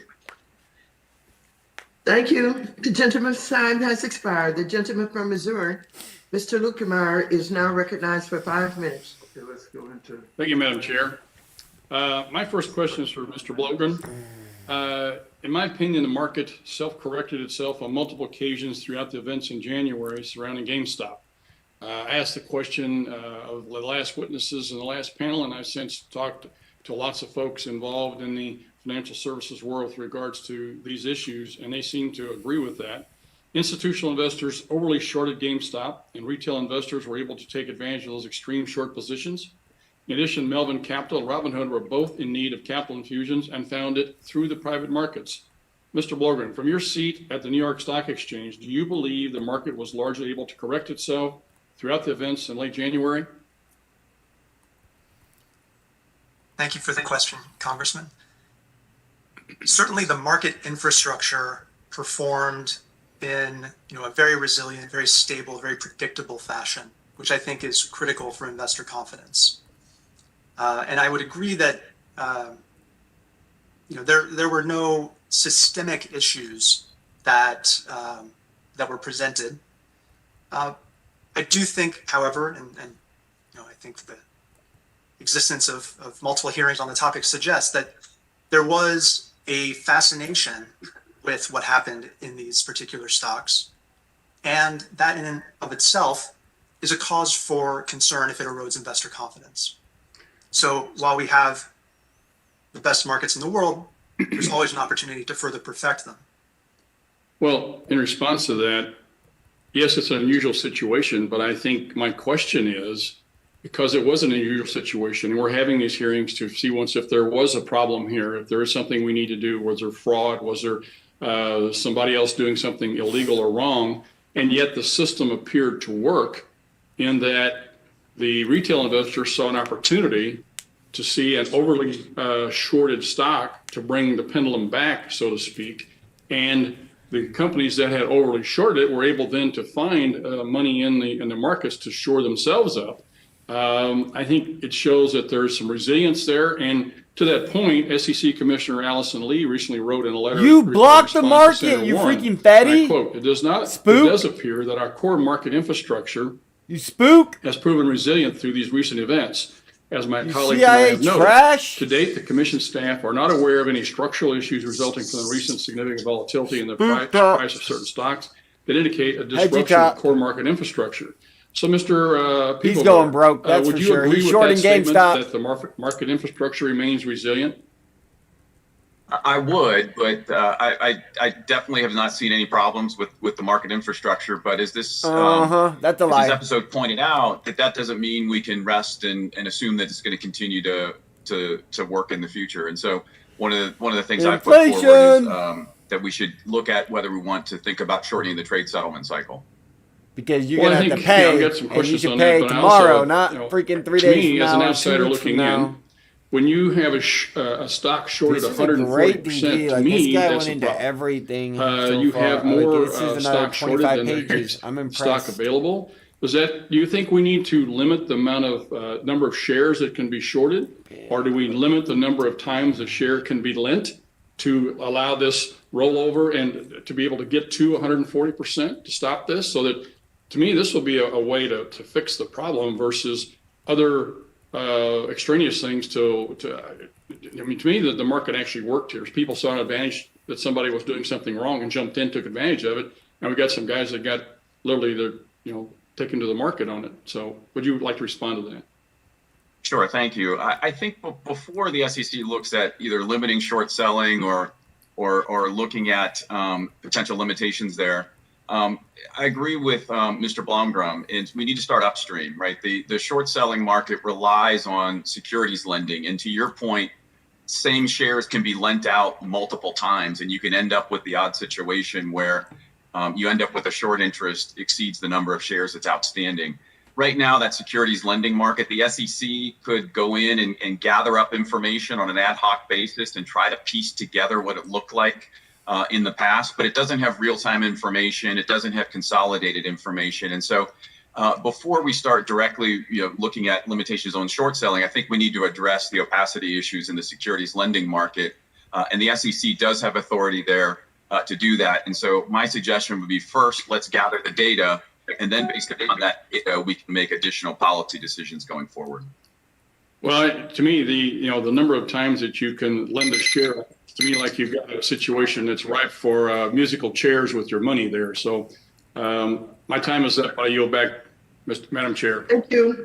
The gentleman from Missouri, Mr. Cleaver, who is also the chair of the Subcommittee on Housing, Community Development, and Insurance, is now recognized for 5 minutes. Thank you, Madam Chair. I apologize. I'm medically indisposed, but I didn't want to miss this meeting at all. So thank you. Let me associate myself with the comments of the gentleman from Missouri, Mr. Luchtenmeyer, which the chairwoman has labeled this committee hearing today. Game stopped. Who wins and loses when short sellers, social media, and retail investors collide? And so in that soup, let me ask this to Ms. Goldstein. In that whole scenario of short sellers, retail investors, and social media, when there is a collision, when there is some congestion, who wins and who loses, and is that predetermined? Congressman Cleaver, thank you for the question. I'm also sorry to hear you're indisposed. I hope you feel better soon. I think when all of these forces clash, generally the largest Wall Street players are typically the ones who come out on top. I used to work at Morgan Stanley. They had incredibly profitable days when there was volatility. The same was true at Merrill Lynch. They just have these certain inherent structural advantages, not even over retail traders, but even over smaller Wall Street players. And I think Citadel Securities in particular is becoming a larger and larger force in the marketplace. So it's not just the large banks, but I think Citadel Securities in particular, in this particular situation, has profited quite well because they take up such a large portion of the retail order flow. And I think one of the things that the CEO of Citadel, Ken Griffin, said the last time he came before this committee was, when no one else could provide liquidity, Citadel was there. And I think he was very proud of that. But I think that actually raises questions about Citadel's systemic significance to the financial system. All right. Thank you for your response. This is for any of our panelists. Should not Congress be irreversibly committed to ensuring strong investor protections and making sure that we maintain a fair financial system? Are there any of the panel members in disagreement with that? I think you've hit on a bipartisan unanimous view. Yes, yes, because I agree with every question, every statement that Mr. Luchtenauer just made, not just because he's from Missouri, but because I think he's right on target. So you then understand, or you would agree, I would believe that we need to do something, that there is some legislative cure to prevent this becoming an unfair financial system or trading system, that we have to protect the investors. And if you agree with that, put yourself in my seat. What do you think we want to do? I would like to add my thoughts here if I could. I think that I absolutely agree that we need a framework and regulations that protect society and individuals. I also think there's a couple of things to carefully consider with my theme of feeling that there's my experience of there being trade-offs here is that financial markets are more than just the activities within those markets. They're an information signaling and capital allocation mechanism. We have to be very careful about any frictions we put into the markets, even if they achieve certain positive results within the context of the structure of the markets. They will decrease information signaling and they will decrease some other efficiencies to the wider economy if we're not careful. So those are some of the cost benefits. The other side is technology is very empowering. We should, in our approach to financial markets, look for all kinds of different ways that technology can deliver information, analysis, empowerment for retail investors. There's a tremendous opportunity here to dig into that, to level the playing field, because the last thing I just want to say is an individual has a very hard time having the same capabilities as an institution, but technology can bring them closer to having those capabilities. Thank you very much. Thank you, Madam Chair. I yield back the balance of my time. Thank you. The gentleman from Michigan, Mr. Huizinga, is now recognized for 5 minutes. Thank you, Madam Chair. And first, without objection, I'd like to submit the following articles for the record. Wall Street Journal article, March 16, 2021, titled "Instant Settlement May Not Be Gratifying for All." Second article, a Greenwich Associates report, the impact of zero commissions on retail trading and execution. And then third, a February 16, 2021, Cadwalder cabinet memorandum, GameStop regulated focus less on solving the problem, more on improving the situation. Without objection, such is the order. Thank you. I appreciate that. Well, let me start there. It seems like some of my colleagues, with that last one, we need to improve the situation. And I think some of my colleagues would maybe like to return to a pension system where someone else controls the investments and you get a guaranteed outcome no matter what, versus sort of the more individual responsibility that we now see. That's just not reality. And the accredited investor definition has been touched on. I got to tell you, I know some accredited investors who I wouldn't have them invest $10 of mine, because these people, I would never call them dumb, but they are unsmart. And they may have just fallen into it from a family or from whatever else. But these are not people who should be investing their own money, much less my money. And I know some people who are not accredited investors, who are wise, who are smart, who are temperate, who, you know what, I would give my money to. And I think they ought to have that ability. And what it seems like we're having here is this debate about whether we are going to have access. And I don't do no type of gambling no more. I haven't gambled in probably a good 12 months. Pointed to I used to gamble a ton. And blamed in many ways. So I used to play online I'm here poker, watching yes. Business Channel while we're in the middle of this hearing. And I got to tell you, I counted. There was 7 different moving parts on that screen at one point. 7. Now, 10 years ago, that would have given us all a headache. Now we expect that kind of thing. Same thing. I've got kids who are millennials, and I love movies.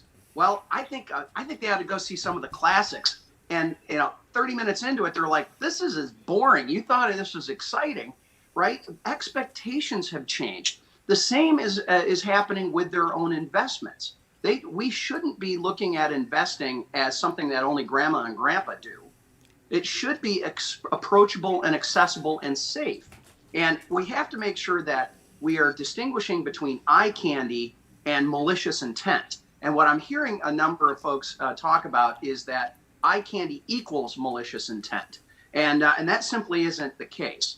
So, Mr. Pivovar, I do have a quick question for you on sort of that subject. While you were at the SEC, and your knowledge, has the SEC ever regulated on advertising style or on product delivery platform? Thank you, Congressman, for that question.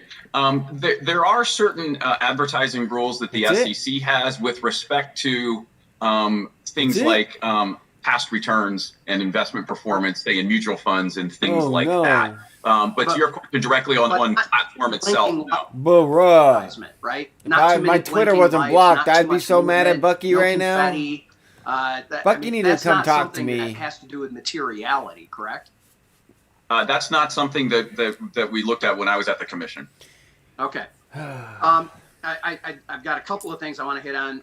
The FTT, the financial transaction tax, the payment for order flow versus a rebate system, that maker-taker system, and then also the T3 going to T2 to T1. So let's see if we can get to those. Mr. Grujic, what would be the effect of an FTT, of a financial transaction tax? The benefits would have to be defined. The cost would be that it would increase, obviously, the cost of transacting. That would decrease the number of transactions and the liquidity in the market. That's just an effect of having any kind of a friction. So you would get some amount of decreased liquidity, some amount of decreased transactions, and some amount of loss of signaling of optimal prices, because there would be certain price points at which people wouldn't participate because the tax would price them out. The size of the tax matters. Okay, Mr. Pivovar, has this, while you were at the SEC, did you guys ever do a study on this? On financial transaction taxes, no. But when I was in the White House during the Obama administration, I was asked to do a memo to some senior advisors. And based upon that memo and some other information, they decided not to pursue a financial transaction for the reasons Mr. Grujic pointed out. I'd suggest you trot that back out. So with that, I yield back. Thank you. The gentleman from Colorado, Mr. Perlmutter, who is also the chair of the Subcommittee on Consumer Protection and Financial Institutions, is now recognized for 5 minutes. Thank you, Madam Chair. And Mr. Huizinga was talking about classical movies, and this whole GameStop thing reminds me of two classics. One is The Sting, and the other is The Producers. So The Sting, somebody had a little information earlier than the rest of the folks and was able to parlay that into some wins. And The Producers was about overselling a position. So I want to start with overselling a position. So Mr. Kelleher, in the previous hearing, and I think Mr. Luke DeMeyer was right on point, and I really want to understand this area. In the previous hearing, I asked Mr. Plotkin of Melvin Capital whether his firm was ever naked short selling on GameStop stock, and he said, no, the systems won't even allow that. That would be impossible for us to do. Yet according to a report from Bloomberg Government, which analyzed the SEC data, $359 million of GameStop shares failed to deliver or be covered, suggesting many of the shares had been borrowed more than once. I think Mr. Plotkin's testimony was truthful, but can you explain what's happening when so many shares fail to deliver? Sure. Thank you for your question.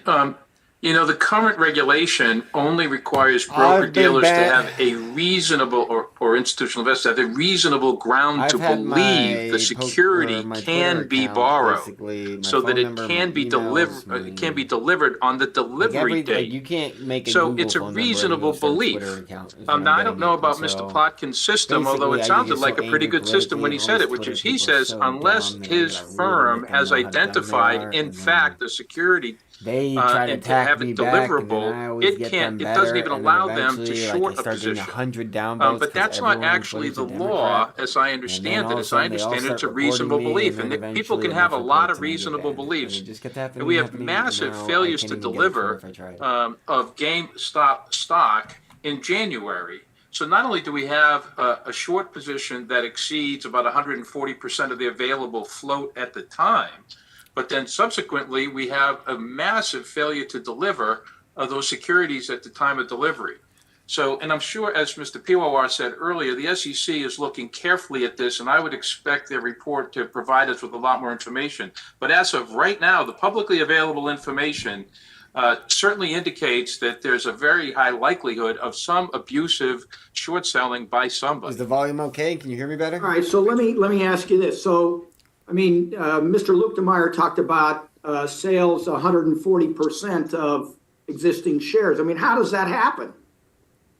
Well, in the securities lending business, it happens because somebody lends a security to somebody who lends it to somebody else to lends it to somebody else. It goes by the technical name of rehypothecation. And what it does is you have this cascade effect where you, in fact, have the same security lent out multiple times. And then arguably you have short sellers having a reasonable belief at a period in time that that's the security that they could reasonably deliver at the delivery date. The problem is that that security has now moved to somebody else who has a reasonable belief that that very same security is the one he can deliver or she can deliver. And so the way the system works now, it's almost a house of cards. And I agree with several of the witnesses who said one of the things that needs to be understood and disclosed at a much more granular level is not only the activities of the short sellers, but we need to have greater disclosure and granular knowledge of what's happening in the securities lending market. Thank you for that answer. So let me go to something else that's kind of old time. And in Colorado years ago, we faced dealing with penny stocks and manipulation of the market with penny stocks. And what we're dealing with here in GameStop and some of these others, very low dollar value initially kinds of stocks. Is there any limit to when something is delisted, Mr. Piwawar? I don't know. I mean, should GameStop have been put on the pink slips at some point? Thank you, Congressman, for that question. I may also defer to Mr. Blogrun for this, because the choice of listing and standards and delisting of stocks, as long as they meet all the SEC disclosure requirements based on the price, is up to the exchanges themselves. And they have, very, transparent rules on those sorts of things. So I'd leave that up to the exchanges to comment on that. Thanks, Madam Chair. My time has expired. I yield back. Ohio, Mr. Stivers is now recognized for 5 minutes. Thank you, Madam Chair. I appreciate this hearing and a chance to ask some questions. My first question is for Mr. Piwawar. Well, let's kind of set the table, Mr. Piwawar. Can you sort of help us understand? Everybody's talking about protecting consumers and retail investors. In this GameStop example, didn't the retail investors win? Well, thank you, Congressman, for that question. We know there was a lot of trading in the security. We know there was a lot of retail-sized orders in the security. We know that for every transaction, it's a zero-sum game, so there's a winner and loser. I'm not sure we have data in terms of who the net winners and losers were. We certainly had a situation where retail investors were empowered with full information about the risks of the securities and full information about the price of the securities at any point in time. And so some were probably winners and some were probably losers. Sure. And so let's dig in a little more. There are some legitimate issues around this, including settlement time, and T+2 forces some of the broker dealers, including the folks like Robinhood, who have an app to put up collateral and capital based on the time to settlement. If we were to shorten the settlement to T+1, or not quite, instantaneous, but T plus something less than a day, would that have resulted in less capital required by Robinhood, and would it have then resulted in allowing some of those retail investors whose opportunities to have a buy order were cut off to keep buying the stock? In a short answer, yes. And more importantly, it would have taken additional risks out of the system. So the longer the settlement cycle, the more market risk, counterparty risk, liquidity risk that you have from failures to deliver. So one side of the trade doesn't get either the securities or the cash delivered, and maybe the market has moved against them. And so there's an adverse selection problem that's there. And then also systemic risk is taken out of the system to the extent that you have a large number of delivery failures within the clearinghouse across a number of brokers. But as you shorten the trading to settlement cycle, I think as Mr. Gruchik pointed out, is that you also run the risk of if you try to get too close to settlement, to real-time settlement, you potentially have the operational risk. And the reason for that is you have to have multiple systems that have to be operating at exactly the same way. In terms of why are we at T+2? Well, I'll raise my hand. It was me. When I was acting chairman of the SEC, I brought us from T+3 to T+2.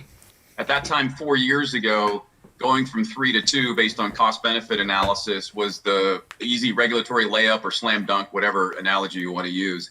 But we also recognized in our final rule that technologies change, markets change, and it would probably get to the point where we should probably move to T+1, potentially consider real-time settlement, although I think that's probably a bridge too far. So in the final rule, we directed the staff to conduct a study of potentially moving to T+1, also looking backwards and seeing what were the benefits exactly of T+2, and do an updated cost-benefit analysis to see if it's time to move forward. That study was due to the commission back in September. I've publicly called for them to release that study.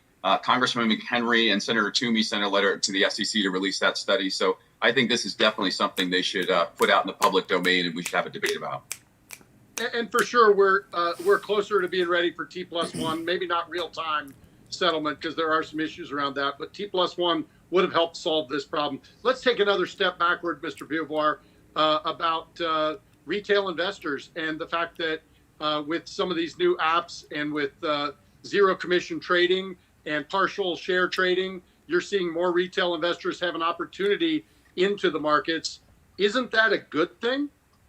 Sure is. Yes, to the extent that their brokers are complying with all the federal securities laws, absolutely it's a good thing, right? And there's often a comparison made to the fact that, you know, retail investors on average, when they trade on their own, maybe overtrade a little bit, maybe don't do as well as if they were to put their money into passive index funds. You have to remember, first of all, that's an average, right? There are some investors that do quite well and some that don't do so well. There's also the opportunity for younger Americans to learn that maybe they have an aptitude for trading, or maybe this is a career for them that they otherwise would not have expected, right? Maybe 10 years from now, we'll be seeing an interviewer, somebody interviewing the top hedge fund manager on CNBC, and they say, well, how'd you learn to trade? And they say, well, we learned to trade from one of these trading apps and found I had an aptitude for it. So there's a lot of benefits from demand. And then also, obviously, for saving for retirement, people learn over time from their mistakes, and then maybe move into more passive investments that are better for them. But there's no substitute for learning. Thank you. I yield back. The gentleman from Connecticut, Mr. Himes, who is also the chair of the Subcommittee on National Security, International Development, and Monetary Policy, is now recognized for 5 minutes. Mr. Sherman, you have the gavel. Thank you, Madam Chair, and thanks very much to our witnesses. Very interesting conversation. And I'm really excited to follow up on Mr. Stiver's line of questioning. He asked, didn't retail investors win? And Mr. Pivovar had a view of that, and I want to explore it a little bit because I really think that education here is important. So I want to devote a couple minutes to that. Are retail investors winning when they trade on any platform? And let me be very clear so that nobody lights themselves on fire right now. I certainly support the right of people to do what they want with their money. I can go to the window behind me and peel out $10 bills and throw them out the window. I can drive 20 minutes and be in a casino where I know I will lose money a little bit more slowly than throwing it out a window, but assuredly I will lose money. So look, we're a free country. People have a right to do what they want. But that's not what we're talking about here. What we're talking about is investing in savings. And I keep hearing people say that this is about building wealth and saving for education. So I want to figure out whether what we're talking about here is saving and investing, or whether it is gambling, which was a word that was sort of somebody cast shade on that word. By the way, I think we may be a little complicit in this. We were all excited. Let them trade, we said. And we featured Mr. Keith Gill retail trader known as Cat or something who apparently made some money. But I've reviewed the literature here. There is no ambiguity. I've looked at the academic studies. I won't list them all, but Dalbar's got one out there, Barker and Odine. It's very, very clear what happens when retail investors trade a lot. Mr. Kelleher, in terms that the folks watching at home can understand, what happens when retail investors trade a lot? They lose, and they lose consistently. Dumb. And they lose because they're paying more for every single one of their orders because we have a order routing system that is intentionally complex. And this guy trying to make it to where we can't trade no more. Everyone else trying to make it to where we can do what accredited investors can do. He's trying to make it to where we can't even trade. Sorry, let me interrupt. Thank you. That's what I thought you would say. But it's not just the structure of the system, right? When you look at the literature, retail investors lose because of a whole series of human biases, because they don't have teams of PhDs studying the stocks that they're buying. Because the Fed shuts the stock off. Well, absolutely. You know, it's like saying that let's send a local little league team up against the New York Yankees and we whooped your ass. The LA Dodgers. Frankly, you have these institutions that have maximum informational advantage, maximum technological advantage, maximum sophistication. They get to use all of that they have paid billions for the purposes of extracting wealth. Right. And Mr. Pivovar's not wrong, right? I mean, there's going to be a distribution curve here. There will be some people who get lucky or who are at the narrow end of the curve or who do win. But on average, everybody's winning. Again, you guys aren't talking about GameStop no more. You're talking about the last history of trading. The less well they're going to do from an investment and savings standpoint. Right? Together. There's no ambiguity in the literature about that, is there? None at all.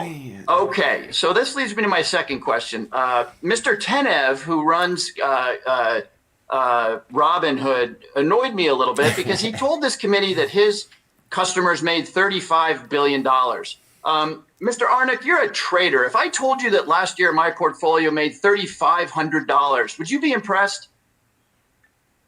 No, I wouldn't. And what's really interesting about the individual anecdotes is everyone's got an anecdote. I have a young man who's very close to my family call me up saying on Robinhood, he bought a certain stock much higher, and he asked me my advice for what he should do.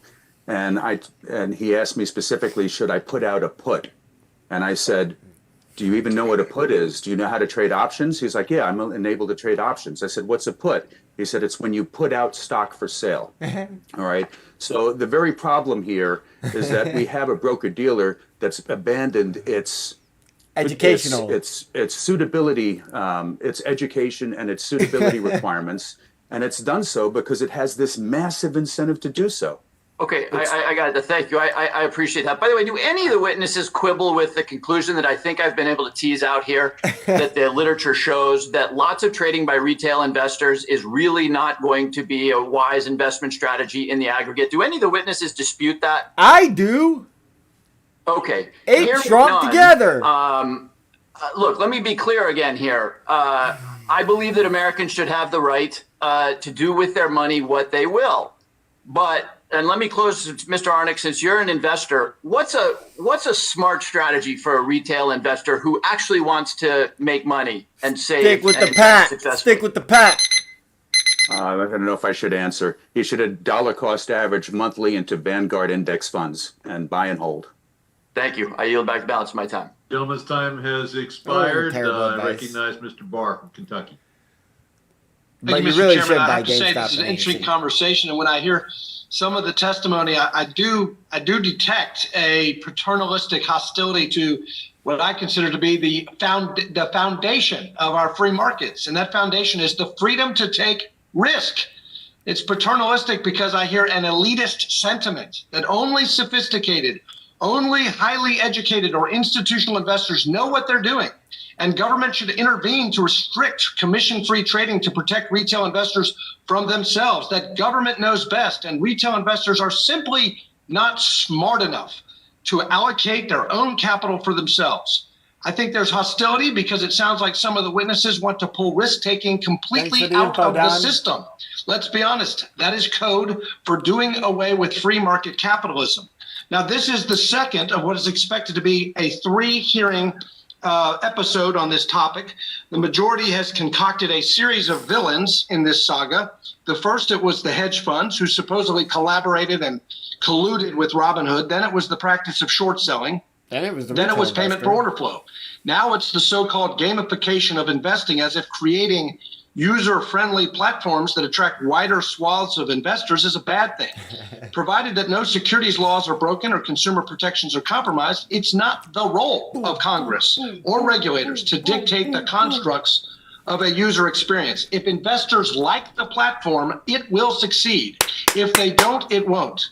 Mr. Pivovar, how might additional poorly tailored regulations on financial technology like app-based investment platforms slow the expansion of retail investor participation in the capital You're markets? right. Vanguard is in GME, Yes, so Vanguard's all about it. You're right, Kenny. You're right. He did say that. Slowing down access for retail investors is the equitable access. What disparate impact will it have on low-income households who are already put at a disadvantage from the accredited investor definition? And if I may just address, I think there's a straw man argument brought up by Congressman Hines. There's not this world where people are putting all their money into a Robinhood app and trading all of their portfolio all the time, or they're putting all their money into a Vanguard index fund. What we see is that a lot of investors are very sophisticated. They put some of their money into passive index funds, low cost, and then take a little bit of it and try to generate a little bit of alpha and see how good they are at it. And some win. Mr. Pivovar, that's a very good point, and I think we shortchange the intelligence of some of these retail investors when we just assume that they are not diversified. Let me ask you another question about payment for order flow. Would restrictions on payment for order flow or an outright ban on payment for order flow impact price improvement for retail investors? And if so, what would that impact be? Well, so the first likely event we're going to see is that we're going to return to commission-based trading. Free commission trading would go away. Again, that would have different impact.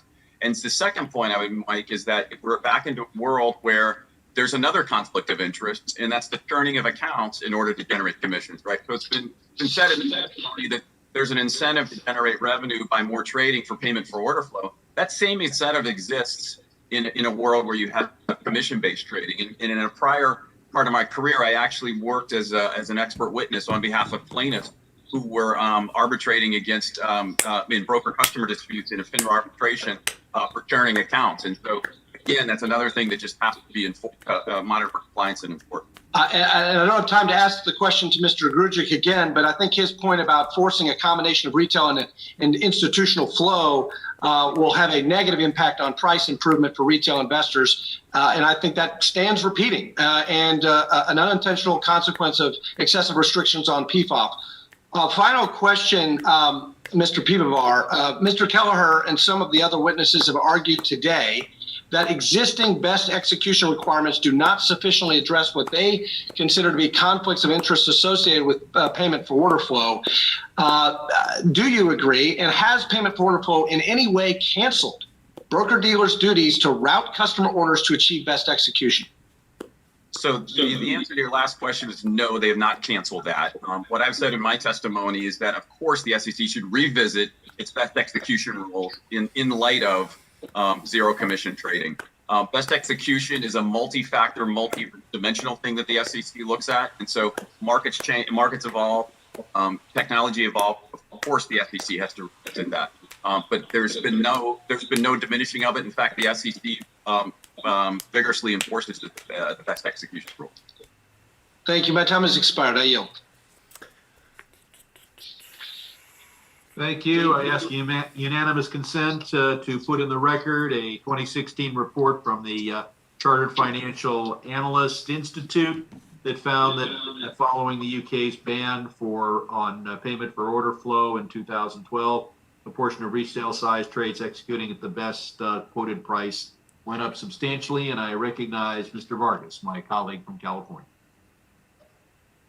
Thank you very much, Mr. Chair. And again, I want to thank all the witnesses for being here. I heard a speech toward the beginning of this hearing that we Democrats want to, quote, enhance inequalities. And I always find that an amazing and staggering quote when my good friends on the other side of the aisle give a $1.9 trillion tax giveaway to the wealthiest Americans. always find that interesting. And the other notion that somehow we're paternalistic and we shouldn't, we should allow people to trade and, to be able to do all these things, which I agree with. But however, here we have a defined benefit plan in Congress where we can't make those decisions.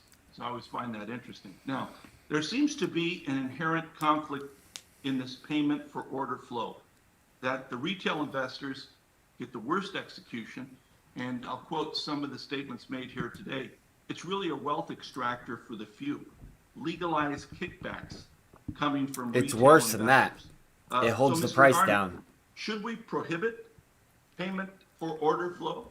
We just heard something put into the record by my good friend, Congressman Brad Sherman. So should we prohibit it?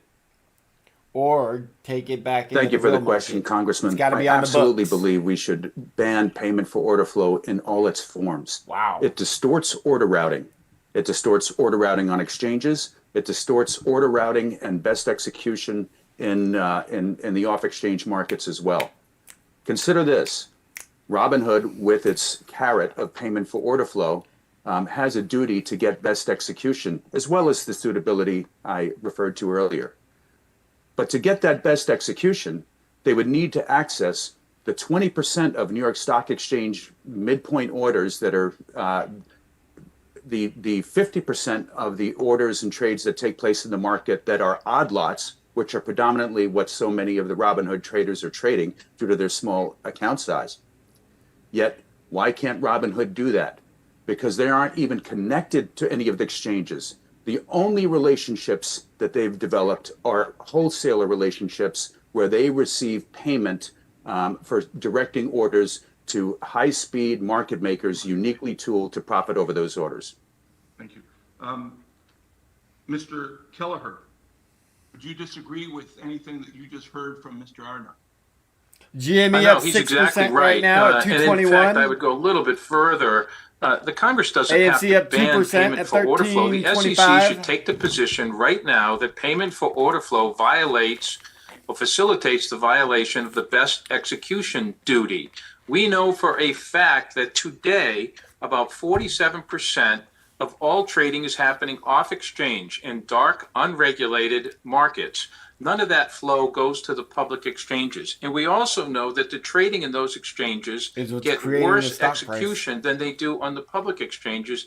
And what has happened over time is this artificial construct of best execution based on what's called the NBBO, the National Best Bid and Offer, on the exchanges. So they're claiming, and Mr. Tenev said this last time, we got price improvement. We do great for our customers. According to what? It's according to the NBBO, but the NBBO only reflects about 40% of total orders. And the least liquid market that there is at the time right now, which is the lit markets. And Mr. Arnott is right. It doesn't include odd lots, and it doesn't include, by the way, gray market, hidden trades, also the 20% of the market. So what they're saying is we do great things. You can look at this. We do price improvement. We get we do better than the NBBO. But both of those benchmarks are misleading, if not intentionally false. And the SEC should take the position that that violates the duty of best execution today. Let me ask Ms. Goldstein, would you agree? Congressman, it's a great question. I think that, there are a number of ways to approach this problem. I think you could prohibit payment for order flow. I also think that you could ask that brokers have to pass on payment for order flow to their customers or allow their customers to opt out of payment for order flow. So I don't know that there's a single solution for how we address this, but I do think that it does need to be addressed in some way. So let me go to Mr. Blaugrund. How about yourself? You represent an exchange. Should we prohibit it? I think there's a real public interest in having the broadest set of market participants interact with one another from an order flow perspective. That being said, I think the SEC has announced their plans to study the question of whether payment for order flow is consistent with best execution obligations, and we look forward to reviewing their findings. Thank you very much. I see our chairwoman has returned, and I'm happy to return the gavel to her.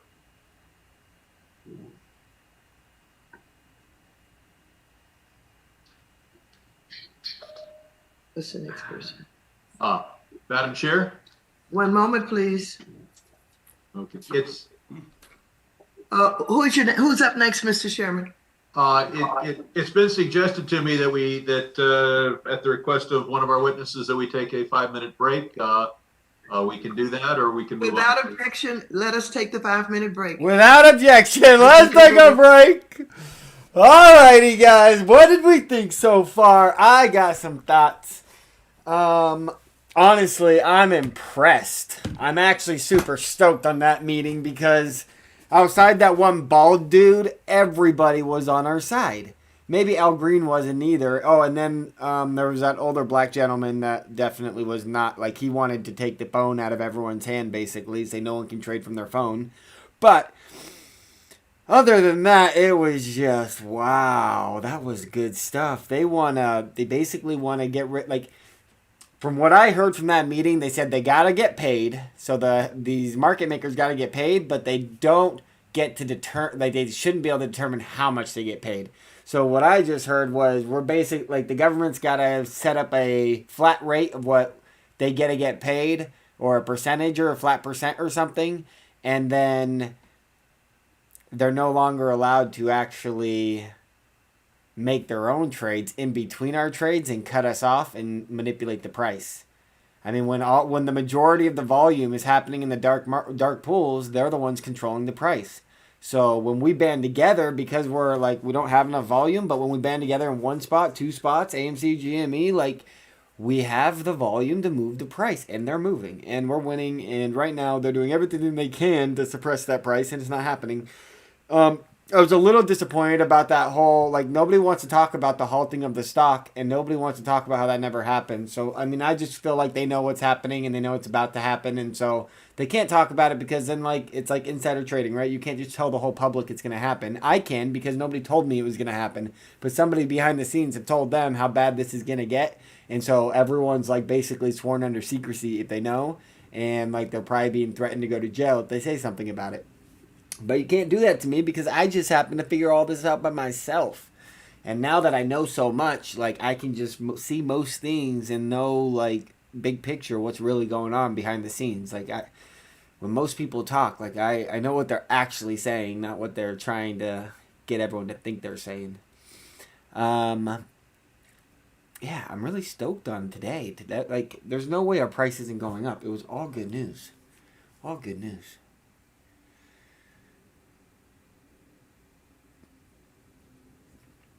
Man,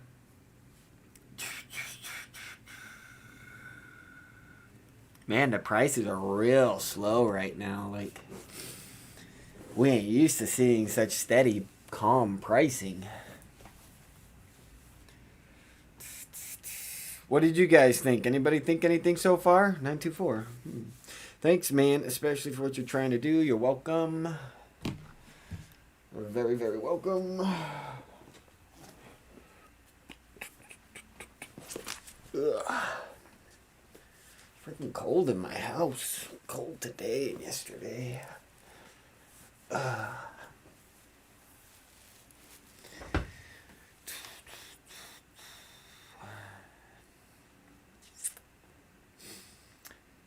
What else about the hearing did I think? Honestly, even the Democrats sound like they're on our side. It all just sounded positive. The whole idea that they're trying to make it to where we're allowed to invest in private companies, which only accredited investors are allowed to do, which basically you got to have $250,000 liquid to apply to be an accredited investor, or I don't know if you have to actually apply or if it's just the $250,000 liquidity, but it's similar to the portfolio margin account for being a hedge fund. You got to have at least $125,000 to do whatever a hedge fund can do. And so the fact that they're talking about getting rid of those rules, I'm actually a huge fan of, because everything that I should be able to do everything I can do with the 125,000 that I can do with 10,000 or 5,000, even 1,000, because it just means as long as we can trade fractions of whatever we're trying to trade, everything can be cut into a percentage. You can do my exact same trading strategy with $1,000 per se, if you just split it up proportionally, right? A little 1% here, 1% here, 1% there, and then I don't know. Yeah. And then they got things where you can basically like link like a username to your thing, and it will replicate your account to like my account type thing. If we got like, if I like, let's just say GameStop makes a lot of money, right? If GameStop makes a lot of money and we make $1 million right now and we're just partying, but like also $1 million isn't near enough for me to close down this shop. Like I'm gonna cash out a lot of that, and then I'm gonna throw a lot of it into AMC, and then we're gonna keep the freaking party going, you know? And then from there, like I'm also, if the market hasn't crashed yet, I'm gonna keep buying a ton of puts in all these different companies.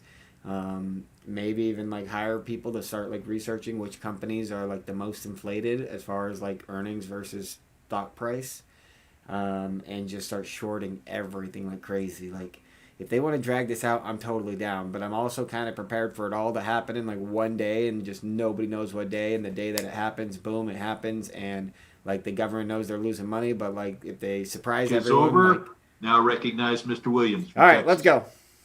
Thank you, Mr. Chairman. I'm very concerned that there is going to be a federal overreaction to this whole GameStop saga. CBOE's volatility index, better known as the VIX, has historically been used to gauge fear in our capital markets. When this number is approaching record highs, people are uncertain on the direction how that market will move, and investors, quite frankly, get nervous. Just 1 year ago, in March 2020, the VIX reached an all-time high of 82, and the Dow Jones proceeded to crash by 26%. On January 28th, the day that we have now dedicated 2 full committee hearings towards, and with more planned in the coming months, the VIX was in the 30s, and the change in the overall market barely even registered. So while a few stocks such as GameStop may have seen some historic individual metrics in January, none of these individual securities appear to have posed a systematic risk to the markets as a whole. So rather than pursuing radical changes to our capital market structure, we should be looking at the very tailored issue that prevented retail investors from placing trades on securities that day owned when they wanted to. So, Commissioner Pivovar, can you discuss your views about how changes to market structure should be done, and if it makes sense for Congress to step in now instead of waiting for the SEC study that issue and go through a thorough rule-making process with a cost-benefit analysis? Thank you, Congressman, for that question. Having served both on the staff of the Senate Banking Committee and also serving at the Commission, I feel like I can address this question. Because markets and technologies change all the time, I believe the SEC is better positioned to look at these changes and put it through their cost-benefit analysis. So the SEC is bound by statute, by a number of statutes, to take into account the costs and benefits of various alternatives that are out there, including the baseline scenario of what the existing situation is. So, for example, shortening the trade settlement cycle. The current situation is T+1, and they could evaluate that through the lens of cost-benefit analysis and say, well, what would be the relative costs and benefits of going to we're at T+2, what would be the relative costs and benefits of going to T+1 or T0, and explicitly look at those. Same thing in payment for order flow. They could look at likely effects. They can get the benefit from market participants, investors, academics, take all of that information in and adjust their regulations accordingly within the broad context of the federal securities laws. Now, that does not mean Congress doesn't have a role here. I think you all have a very important role here.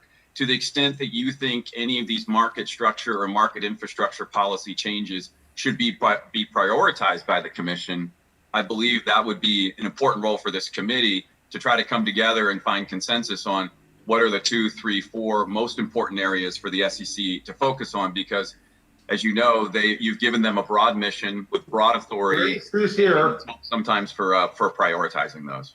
Okay, thank you for that. So Secondly, I'd I like to want find out what happened with any the American to be able to progressive put some of their hard-earned paychecks in the stock market and have the same ability to succeed as any large institutional investor. Unfortunately, many Americans believe that the system will always be rigged against them, and they have no way to compete against the big players after watching this situation play out. Whether that view is warranted or not, we need to be working to continue to empower the retail investors. So, Mr. Blogren, I know there has been a lot of conversations around access to market data.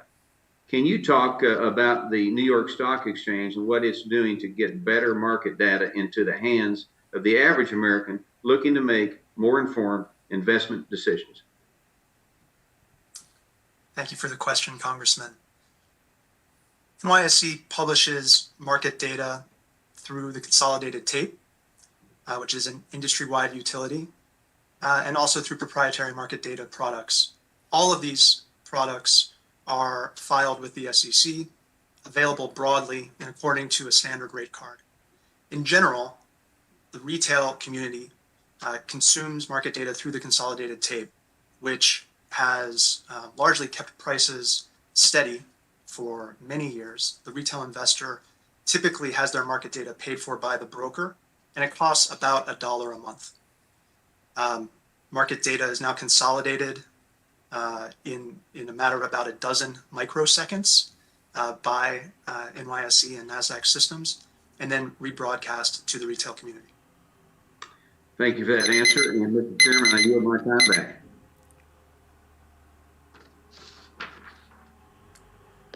Thank you. Mr. Lawson of Florida is recognized. Okay, thank you, Mr. Chair, Madam Chair, and welcome all of the members to this panel today. And this question I have for the whole panel. Citadel Security reportedly handles almost as much trading volume as NASDAQ. Further, Citadel Securities, along with the market maker Virtu Financial, account for more of the overall equity market than the New York Stock Exchange. With respect to Citadel, some have raised concerns about a single market maker managing such a large volume of retail order flow and what that means in terms of pricing. Others have questions whether Citadel have such dominance in the financial market that it poses a static risk, symmetric risk to our entire U.S. financial system. Can you all speak more on these concerns? Hi, Congressman. If I may, this is Mike Pivovar. If I may, having been served as acting chairman and sat on Financial Stability Oversight Council and met with the other principals and the deputies that look through and look at sources of systemic risk, I don't have any concerns that Citadel market-making business poses any systemic risk to the system. And the reason for that is, even though they are a dominant player right now, we have to look at what would be the scenario if they failed. And the concerns that we have for systemic risk ultimately go to cascading failures. And what we really ultimately worry about is whether the banks fail because they're special. In the case of Citadel Securities, if their market-making function were to cease, let's say tomorrow, what would we see? Well, we see that there's an incredible amount of competition within that industry among market makers. And so we'd see that those market makers would come in and compete very quickly to capture that market share.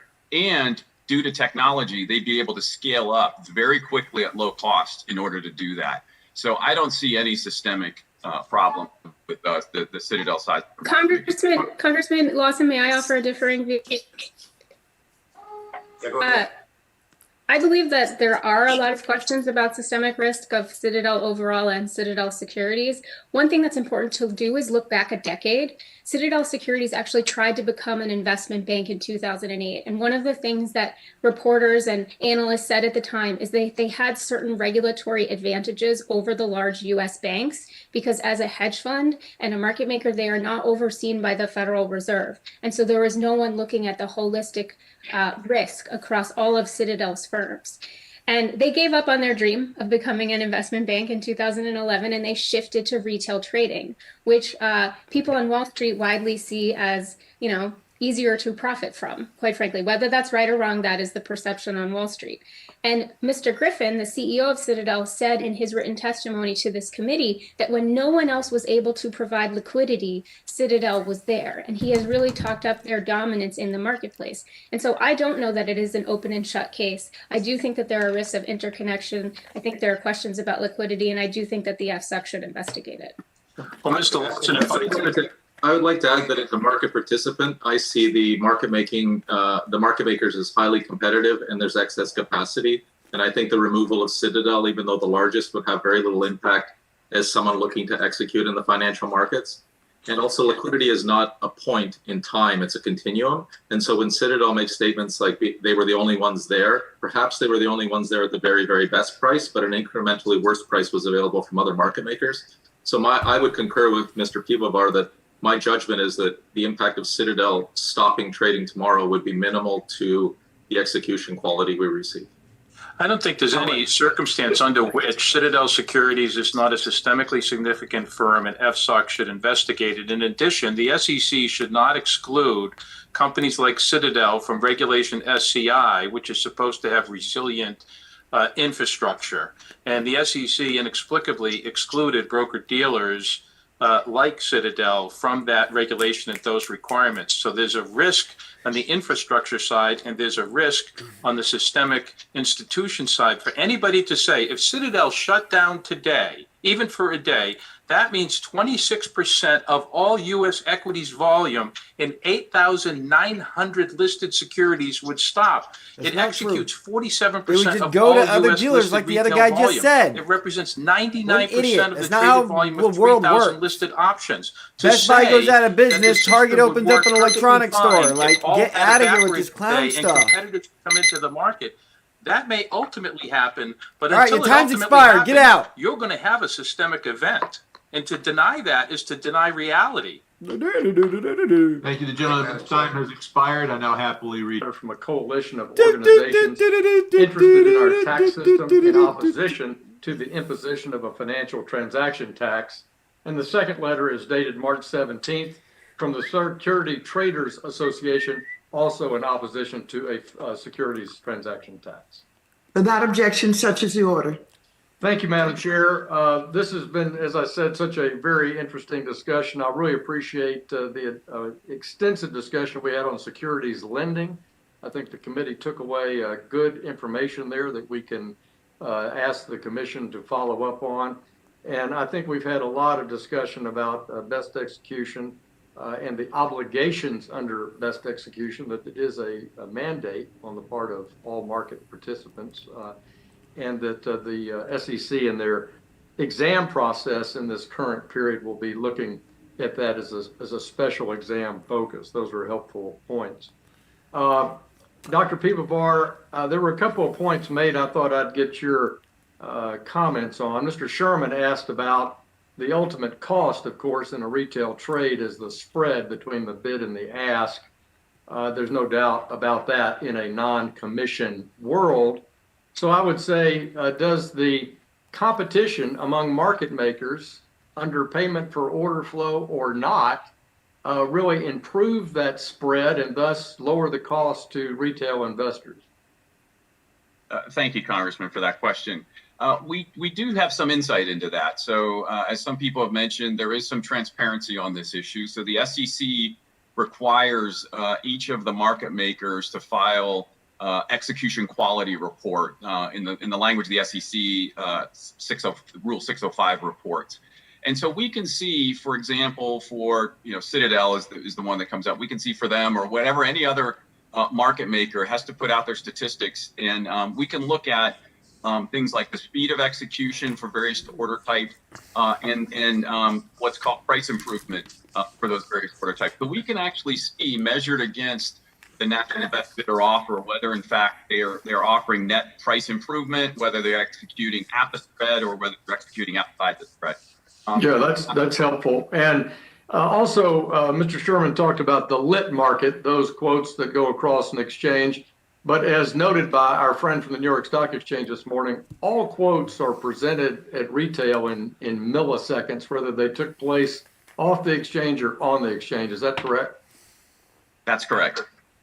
Yeah, thank you. I also was concerned, my friend Mr. Green from Texas made some comments about Citadel, and we had obviously some discussion just a moment ago about Citadel securities. And I was curious as to your views about the separation of businesses owned by Citadel. So Mr. Green's allocation, I don't want to put words in his mouth, is that somehow Citadel could use the information that they garner from being a market maker, payment for order flow, understanding the stop loss position in a number of names, and somehow trade on that information over at Citadel's hedge fund. I found that shocking. That's against the law, is it not, Dr. Pivovar?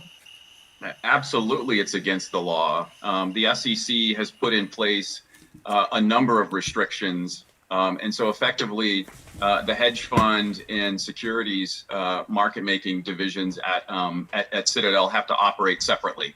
The SEC regularly examines to make sure that those that they've put in place proper protections in there. And if they find that any firm is violating those, they will vigorously enforce them.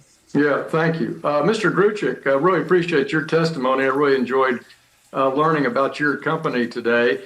We had a lot of discussion about the sales practices of Robinhood in the previous hearing.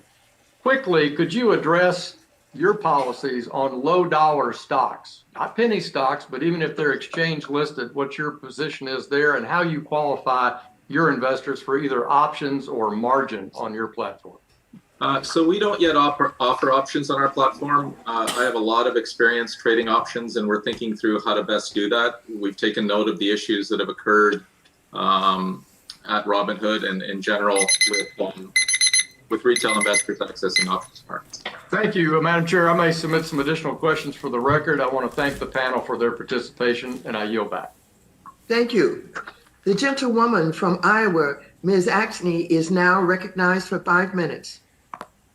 Thank you, Chairwoman, and thank you, witnesses, for being here today. My husband and I have a digital design firm, so one of the areas that I've been focused on in regard to this is some of the newer brokers having designed their platforms and how they've done that. Dr. Bogan, you've done some tremendous research in behavioral finance. Just a real quick question to start. Can app design influence what decisions people using that app make? Thank you for the question. Absolutely.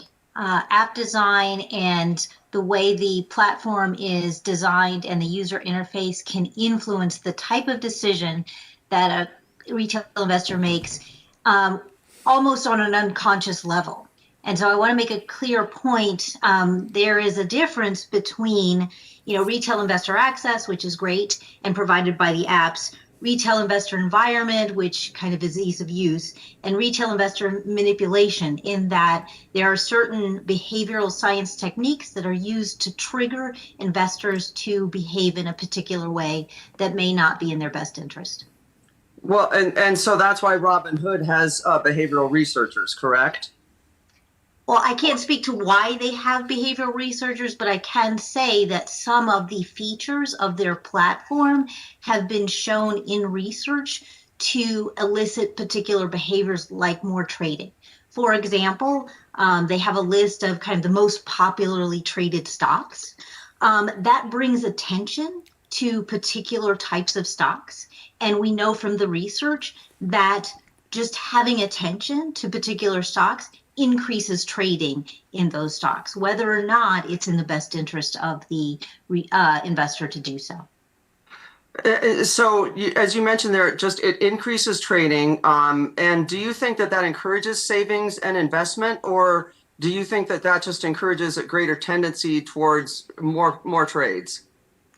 Yeah, so there's a difference between investment and trading. And so just trading multiple times a day for trading's sake, the research is very clear that is never in the best interest of a household.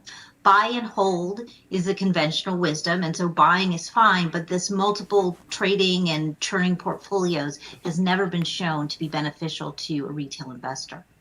Well, I appreciate that. I'm especially concerned about this given the fact that Robinhood's incentives are so heavily weighted on making sure that their users trade more, because that's what puts money in their pocket.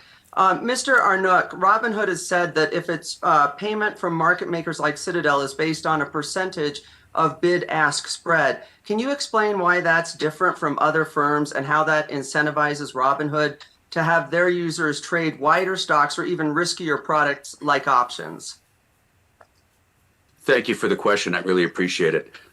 First thing we should notice is that 92% of Robinhood users' trades are outside of the S&P 500, which is to say that they're in stocks where the spreads are 5 times as wide as they are for the S&P 500. These are widespread stocks. At some point in late 2019, Robinhood understood this and renegotiated the way they collect payment for order flow from the other market makers. It's always been a fixed mill per share. In other words, 15 mils per share or 20 mils per share. That's how it's always been done. But presumably because Robinhood noticed the trading patterns of its users, they negotiated to instead receive a percentage of the spread.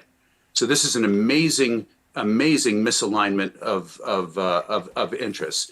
The Robinhood trader wants the stocks they trade to have the smallest spread as possible.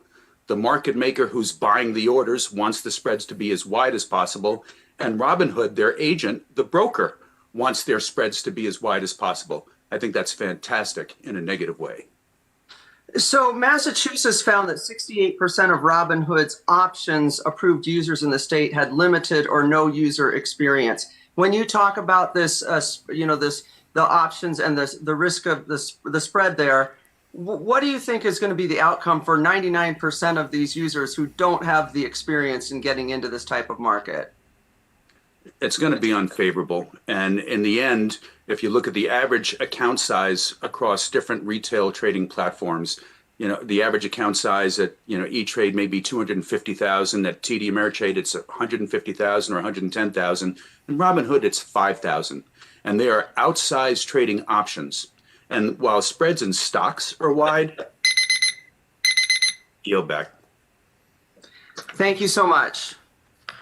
Thank you. The gentleman from New York, Mr. Zeldin, is now recognized for 5 minutes. Thank you to the witnesses for being here, to Chairwoman Waters and Ranking Member McHenry for holding today's hearing. I represent the 1st Congressional District of New York, which encompasses much of Suffolk County on Long Island. My home district is full of people from all walks of life and industries, and having access to cost-efficient investing is crucial. Mr. Pivovar, a lot of my constituents were concerned with the inability to buy certain stocks when some broker-dealers placed limits on trading those stocks. And the main reason why this happened is because many broker-dealers had to post additional collateral to comply with capital requirements at clearinghouses. You have written about shortening the trade settlement period to both increase efficiency and lower the cost of investing. Can you speak a little bit more to how using technology to shorten the trade settlement period could benefit retail investors and limit the potential for broker-dealers to have to impose restrictions on certain trades? Thank you, Congressman, for that question. Yes, the shorter the trade settlement cycle, couple things. One, investors get access to their cash sooner or their securities. And two, the less margin that brokers have to post at the DTCC in order to guard against failures to deliver. And so it takes a number of risks out of the system. As I mentioned, counterparty risk, market risk, credit risk, and liquidity risk, as well as systemic risk of cascading list of failures. So shortening the settlement cycle would provide those benefits. Again, going to real time, it possibly increases operational risk to make sure everything works correctly. So what we need to do is find the right balance. Thank you. It is also important that the data privacy for these investors is protected against any potential vulnerabilities. In the first hearing in this series back in February, I asked Ms. Schulp from the Cato Institute whether we should be concerned with companies with ties to the CCP investing in broker-dealers operating in the U.S. She responded that it is a potential national security concern and that the rules that the broker-dealers have to comply with regarding user data should be applied equally to broker-dealers, no matter whether the parent company is a U.S. or foreign company. I've been concerned for some time in general with the sharing of U.S. individual user data with the Chinese Communist Party. I sent a letter, for example, to the Treasury Department in October 2019, expressing concern with the potential sharing of U.S. user information by TikTok to its parent company ByteDance, and asked for a CFIUS review.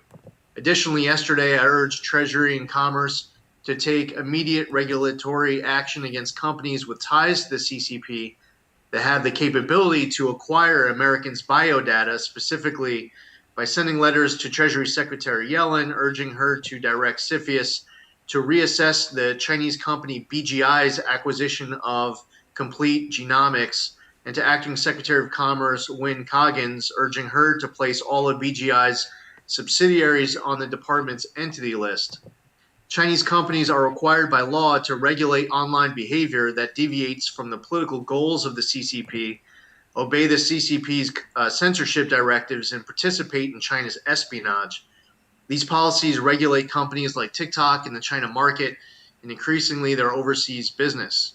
I remain concerned that broker-dealer trading apps that are subsidiaries of Chinese companies with ties to the CCP, like Webull, which has significant investment from GME, have not received enough regulatory scrutiny and can pose data privacy concerns for U.S. retail investors. Mr. Pivovar, I think these issues are particularly timely to discuss in light of the upcoming U.S.-China meeting in Alaska.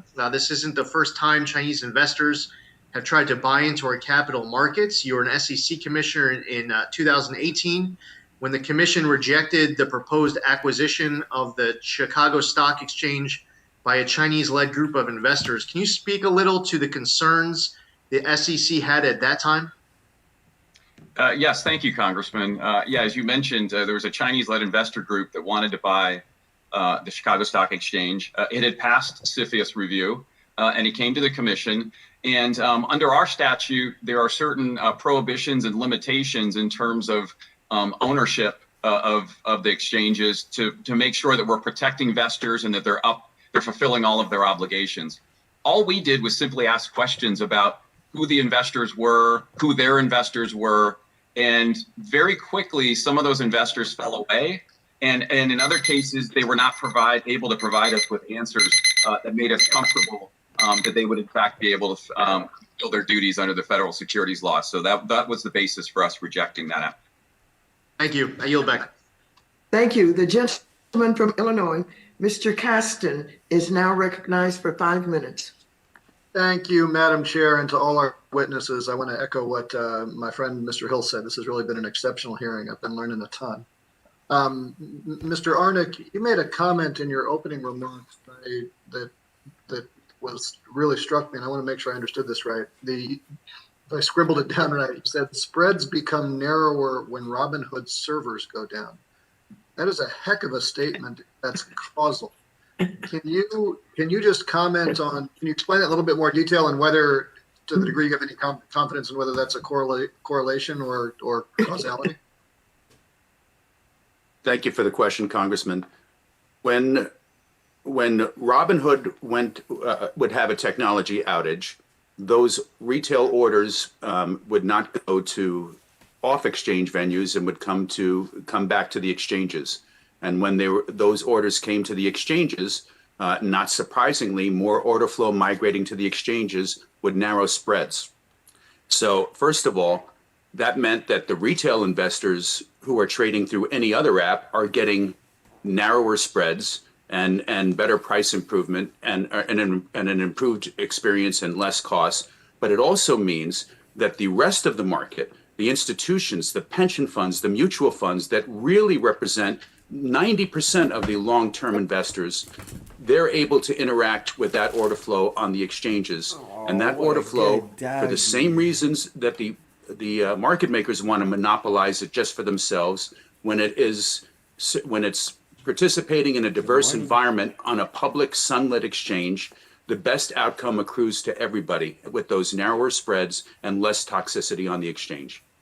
That's really remarkable. As I'm sure you saw last month when Robinhood CEO Vlad Tenev testified before us. He said that Robinhood customers received more than $1 billion in price improvement in the first half of 2020. Can you just tell us briefly, is price improvement a proxy for best execution? No, not at all. Thank you again. Price improvement is an arbitrary calculation. It's based on a construct that we created, the national best bid and offer. So it does not include odd lots. 50% of the orders and trades on the exchanges are odd lots. And the NBBO does not include those. And and those odd lots are in between the spreads.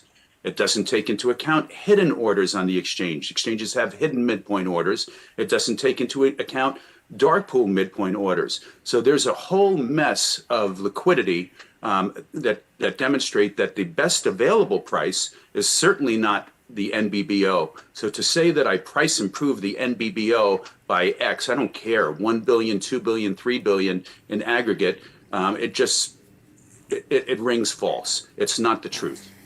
Well, I want to then get to a more general question, and it's not just about Robinhood, but again, that's why we're here.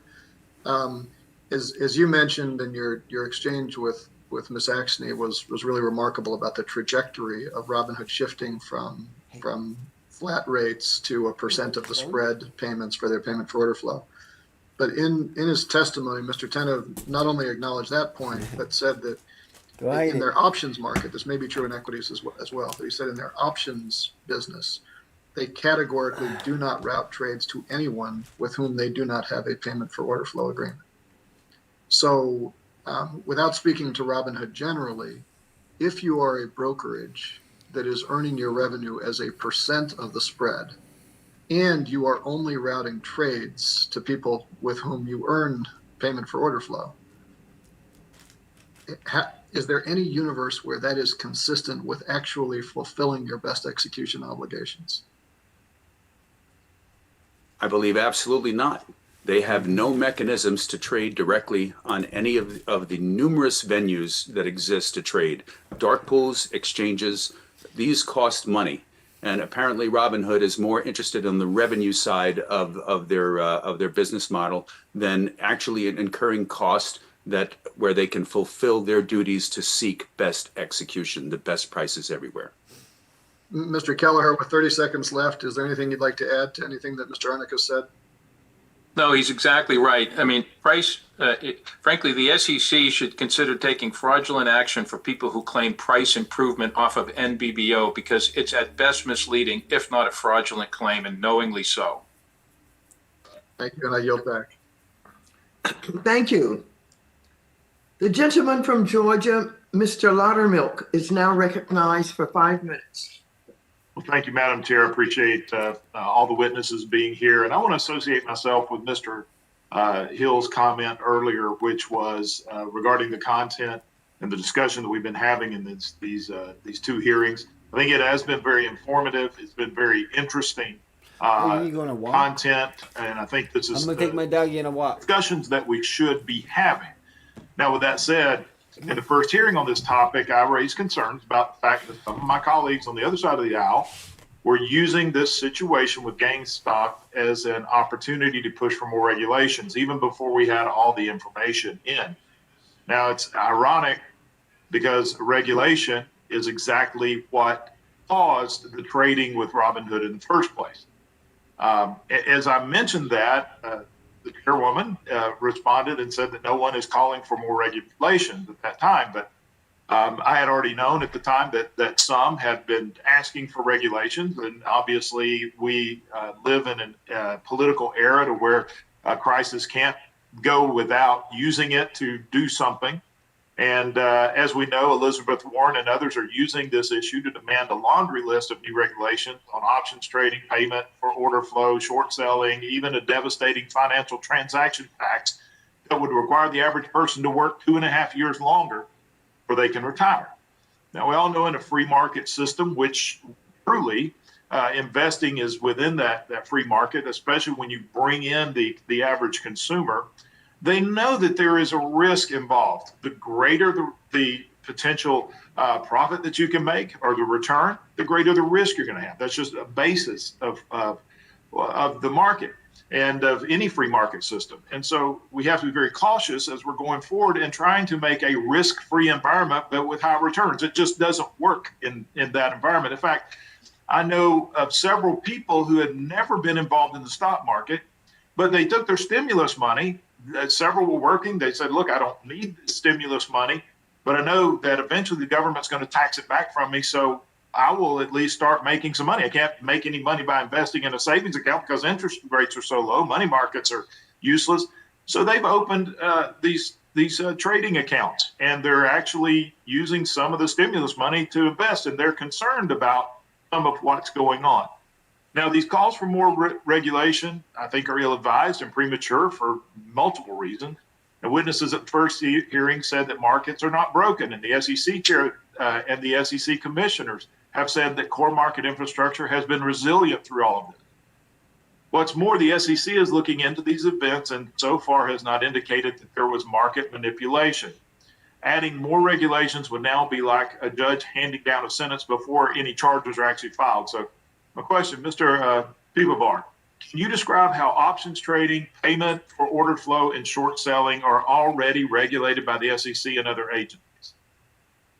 Yes, no, they're highly regulated, right? So short selling, there's a number of requirements that I take them one at a time. Short selling, the SEC has done a number of things to prohibit what's called abusive short selling, the illegal short selling, things like naked short selling, not locating or borrowing the securities before short selling. So regulation SHO, which was passed in 2004, and putting on not only the obligations to make sure you deliver those shares, but actually putting on the penalties for those to the brokers themselves, not to the individual. So it was an interesting way they dealt with that. And so the number of fails to deliver went way down. Now, again, that was 17 years ago. So was that a rule that the SEC should possibly revisit? Absolutely, they should be doing that, right?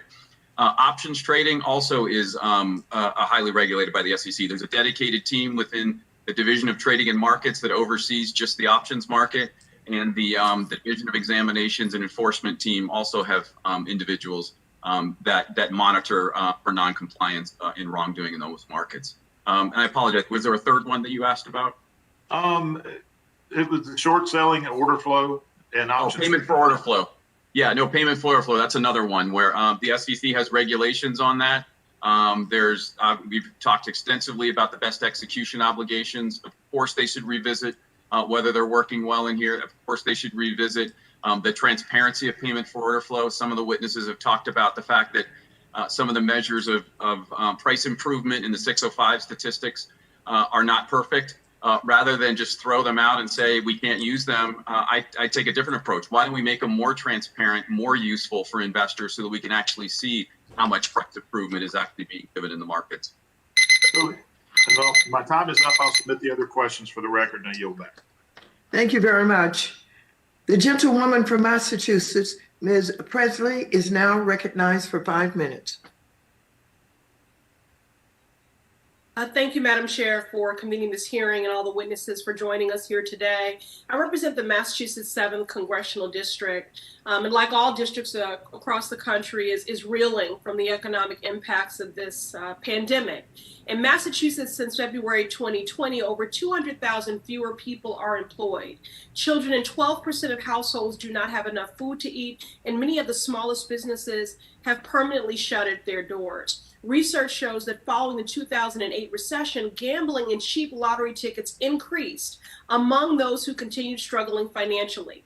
In this economic recovery, I'm concerned that Robinhood has positioned itself well to take advantage of this trend, but with much higher stakes for my lowest income constituents. Robinhood boasts that the platform is democratizing finance for the benefit of everyday Americans, positioning itself as the great equalizer of capitalism. Meanwhile, it's running targeted advertisements on social media that say, and I quote, "Millions of people will soon begin receiving stimulus checks. As you consider whether to spend, pay down debt, or save, we want you to be prepared." With the link back to their own blog, which says that, quote, "never investing at all is a missed opportunity." Many of my constituents now just have a $1,400 stimulus, or what I call survival check, in their bank account to get them through months of expenses, and are positioned to lose hundreds of thousands of dollars in options trading if they take that gamble. Ms. Goldstein, what do you make of these targeted advertisements under the guise of promoting financial literacy? Is Robinhood really increasing its own profits by attracting new users after many existing users left the platform due to the trading halt in GameStop? Congresswoman, I have seen the same advertisements you are talking about. I keep getting them over and over again, in fact. And I do think that Robinhood, there was a survey that was done by Fortune in the wake of Robinhood freezing trading in GameStop and other meme stock names. And they found that some half of their users were considering leaving Robinhood for another brokerage in the wake of that. And so I absolutely think that Robinhood is looking to attract a new user base that hasn't previously perhaps participated in the financial markets to account for what I suspect is a large amount of users that they lost as a result of freezing trading in GameStop. And I should just flag that I disagree with the assessment that regulation is the reason that Robinhood froze trading, or that, the clearinghouse capital requirements is the reason. Most major brokerages have very serious, dedicated teams that evaluate the risk and the capital that they need to put forward every day. And I suspect it may be Robinhood's inability to manage its own risk and not any fault of any regulation. Right. Well, look, providing an opportunity for people to make informed investments in part of their financial planning is not a bad thing. However, targeting the vulnerable Americans receiving federal relief during a pandemic certainly is. And this is not the solution to their hardship. Ms. Goldstein, Robinhood proposes that turning everyday Americans into day traders is democratizing finance. But you've written that the real solution to breaking the power of finance is to rebalance the recession-wrecked economy. What does democratizing the economy really look like? Congresswoman, I think it means that we need to rebalance our economy so that everybody isn't struggling or looking for the next gold rush scheme in order to pay their rent if they're facing eviction. Congresswoman, I think it means that we need to rebalance our economy so that everybody isn't struggling or looking for the next gold rush scheme in order to pay their rent if they're facing eviction. I mean, I think you've been a real leader in this space, and so has the chairwoman, and so has Representative Adams and many others who have called on the president to cancel student debt through executive authority. I think there are a lot of different ways that we can tackle this problem. But I think one thing that we should think about, and you all as policymakers can think about, there's no way to save for retirement right now that doesn't give a cut to Wall Street. Unless you buy a savings bond, or unless you are rich enough to purchase a municipal bond, we always have to give a cut to Wall Street if we want to save for our future. And 47% of Americans have no exposure whatsoever to the stock market. And so they're not going to be able to use Robinhood to try and, make some wealth for themselves. And I think we need to come up with other solutions in order to figure out how we can build wealth. And there are a lot of potential solutions for that. The American Rescue Plan is a part of it, but I think we need to do much more. And I thank you for your leadership on the resolution on canceling student debt. Thank you. I have tons of ideas. Canceling student debt, federal job guarantee, baby bonds.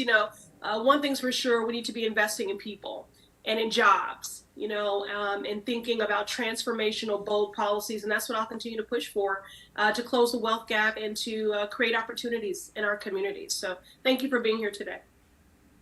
Thank you very much. The gentlelady yields back. The gentleman from West Virginia, Mr. Mooney, is now recognized for 5 minutes. Thank you, Madam Chairwoman. In the aftermath of the market volatility in January, Acting Secretary of the SEC, Allison Herron-Lee, released a statement saying that the SEC would, quote, act to protect retail investors when the facts demonstrate abusive or manipulative trading activity that is prohibited by federal security laws. So my question is for Mr. Pivovar, will you discuss the types of fraud that are currently prohibited and detail the breadth of securities laws that govern manipulation and false statements? Thank you, Congressman, for that. I'm not sure I can address all of them in 5 minutes, but I'll maybe give you an overview of some of them, right? So one is, you cannot trade on material non-public information in the breach of a fiduciary duty. So that would be insiders having information that they are using to disadvantage retail investors.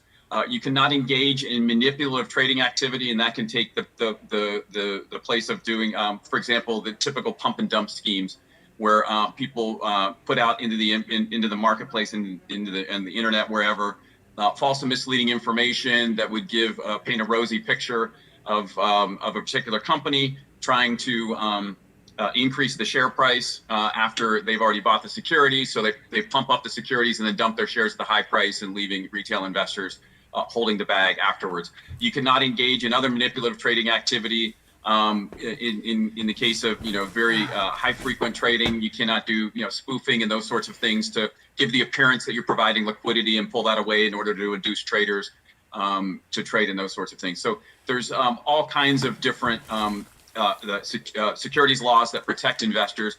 I will also note that the SEC's enforcement division has a specific enforcement group dedicated to market abuses, and it's one of actually the most effective and most productive enforcement teams at the SEC in rooting out these abuses.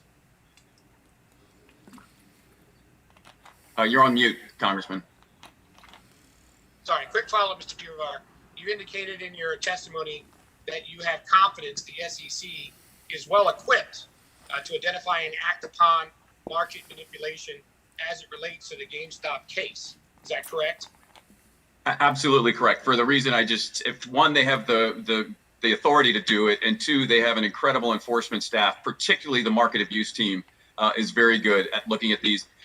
There's not only the enforcement staff in Washington, D.C., but also 10 different regional offices across the United States are looking into this.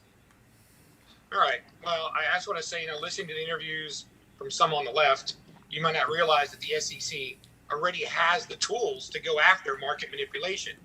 Instead, you would hear accusations from those from Senator Elizabeth Warren that our capital markets are rigged for the rich and powerful. If anything, GameStop case is an example of how lots of small retail investors can bet against a large hedge fund and win. It's not a rigged market, it's a free market. So when I hear some of the so-called solutions offered by my friends, my Democrat colleagues that they put forward, I'm reminded of a quote from the great Milton Friedman. Many people want the government to protect the consumer. A much more urgent problem is to protect the consumer from the government. So as we hear these proposals from Democrats on these panels, I think we should ask ourselves, will this actually help retail investors? A couple questions like, would really restricting or banning payment for order flow help retail investors that benefit? I wasn't calling you, but if you want to come hang out, you're welcome to. Benefit the retail the star of the show, Castiel. The answer to both those questions is no. The star of the show. January's market volatility to advocate for legislation to allow protect investors from these attempted, going to fail so-called solutions that will do more harm than good. Thank you, Madam Chair, and I yield back. Thank you. The gentleman from New York, Mr. Torres, is now recognized for 5 minutes.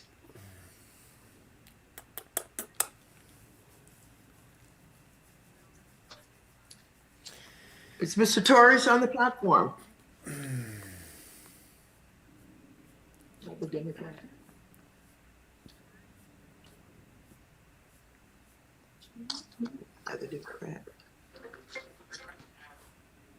Who? Is Mr. Torres on the platform? Alma? If not, we're going to move to Ms. Adams. The gentlewoman from North Carolina is now recognized for 5 minutes. Let's see. Thank you, Madam Chairman. Thank you very much. Thank you to all of the witnesses as well. Mr. Blagman, did the markets operate the way they were supposed to, or are there some fundamental vulnerabilities that have been exposed? From the vantage point of the stock exchanges, where, if any, are the existing weaknesses within the system? Thank you very much for the question. Thank you. We rescued him when he was 3 months old and got left at a park. Reported and as he was tied to a tree. He's 2 years old now, and he's the most spoiled, privileged dog in the world. He thinks he owns everything. It's very resilient. It's very available. He's so bossy too. From the exchange's perspective, our job is really to do 4 things: ensure continuous price discovery, facilitate risk transfer, regulate our members' activity in the market according to exchange rules and securities laws, and then to ensure compliance of listed companies with their continued listing standard obligations. all of those functions operated well. However, it certainly is the case that the retail investor experience having such volatility in such a short period of time. So I think when we look at potential reforms for the marketplace, there are a couple relatively low-hanging fruits that we can focus on that would have What are they saying significant about me? benefit and reasonably low impact in terms of unintended consequence. Okay, thank you, sir. Let me I think move it's on. the best strike Miss, in the whole Miss stock market, Goldstein, little scoop. I'd like to bring up the problematic That's my use of favorite forced bet. Like I arbitration by bet both the, I financial already bet institutions the and farm debt on it. companies. That's my favorite thing in the Section whole. I have 921 of 250 Dodd-Frank contracts gives there. the It's my favorite SEC one. the I authority got more to limit or contracts there than restrict anywhere else. forced arbitration, which currently is overseen by FINRA. Should SEC use its authority under Dodd-Frank Act to examine whether it makes sense to curtail forced arbitration for gamified investment companies? Congresswoman Adams, thank you for the question. Absolutely, I do think the SEC should take a long overdue action to restore investor choice and make sure that we are prohibiting forced arbitration and prohibiting class action bans. There's a lot of talk in the discourse right now about cancel culture, but I like to think about forced arbitration as cancel culture for companies who try to cancel the victims of crimes by silencing them and putting them in arbitration and not letting them speak their voice in a court of law and tell their truth. They don't have a right to appeal, and it's the secretive process that, in my opinion, tries to cancel their own customers. So I absolutely think that the SEC should do whatever it can to restore investor choice and prohibit forced arbitration. Well, thank you, ma'am. You believe that the current arbitration process works, or should SEC step in, exercise its authority under the Dodd-Frank Act when it comes to fintechs in particular? Congresswoman, I think that arbitration can work for some people, but it is by no means a guarantee. And I don't think that companies should be forcing their customers into arbitration without having the choice of going to argue their case in a public court of law if they choose to do so. And so I think it should be up to the customer, and I don't think that companies should be forcing them into arbitration. Thank you very much, Madam Chair. I yield back. Thank you. Our chair is voting now and has asked me to take over and represent recognize Mr. Davidson of Ohio. I thank Mr. Chairman. I thank you, and I thank our witnesses for your Check out my explanations. portfolio, little scoop. We're all reading through your comments and drawing our own conclusions. I don't know if we'll have moved any closer to consensus, but I hope This that is we'll look my at some account right now. important work done about all the blockchain. GME and AMCs, So like on the day of our 95% first of my GameStop money. hearing, I sent a letter That's to all you really the gotta worry about. DTCC to request a status update on 2 of their internal projects, Project Ion and Project Whitney. These projects explore the potential future use of blockchain technology within our capital markets infrastructure. Last week, I received a response from them, and I'd just like to take a second to thank DTCC for their ongoing transparency with me and with my staff. Between their response and my letter to my letter and their February 24th white paper, I'm optimistic that we will find a solution to improve upon our current capital market infrastructure. I look forward to continuing our ongoing conversations with the issue and hope to expand that with colleagues. When you talk about market structure, Mr. Pivovar, you're clearly an expert on the cycle. And as we talk about the clear feasibility of moving from T1 to from T2 to T1, even to T0, could you differentiate between, say, T0 and same day settlement as an example versus real time, and basically focus on netting? Why is that something people focus on? And you could be the same day and do it real time, or you could be same day and do it in a netted effect. Could you explain that? Yeah, thank you, Congressman. And I think some people refer to that same day, but allowing netting would be like T plus a half or something like that, as I think people are talking about it. Yeah, so what happens is, that you have multiple market participants bringing a number of transactions to the clearinghouse, and they could clear those on a gross basis, which means they have to clear every transaction that's there, and that would be hundreds of billions of dollars. But what the clearinghouse can do to improve the efficiency of doing this is to net some of these trades. So, for example, if you and I are two market participants, maybe we're algorithmic traders, and we have two orders that are of the same size and happen to be the same price. We could net those out and not even have to clear them. If I'm on one side and you're on the other, and there's ways to do partial netting and those things, and it induces a lot of great efficiencies to the system. Yeah, thank you for that. And I understand some of those efficiencies, and it's similar to like a sweep account. There's no benefit beyond, the one day and in terms of intraday for a lot of things. But there are times where it does make a difference. One of the key things is custody, and part of the challenge is how do you prevent multiple claims to the same shares? As Mr. Perlmutter highlighted, clearly when you have that gap, you had people promising the same shares to multiple parties. And that's what you can clearly do with real time. Do you think you can get there if you settle for anything less than real time? Well, it's a couple of points there. One is we talked about the rehypothecation situation in securities lending. And I think that's where I think there's consensus among the panel members here to getting greater transparency into that market and look at whether there's any regulatory actions that need to be taken there. In terms of, T plus a half or T plus one, this is where the SEC should put this out for comment. There's competing costs and benefits on both sides of this. One issue that has not come up in this hearing that I've pointed out in my Wall Street Journal op-ed and in other places is that it's not only the SEC, once you get to T1 or same day, the SEC can't do this alone. You also have to get the bank regulators involved because we need to make sure the cash gets there. And now you're bringing in bank regulated payment systems, ACH.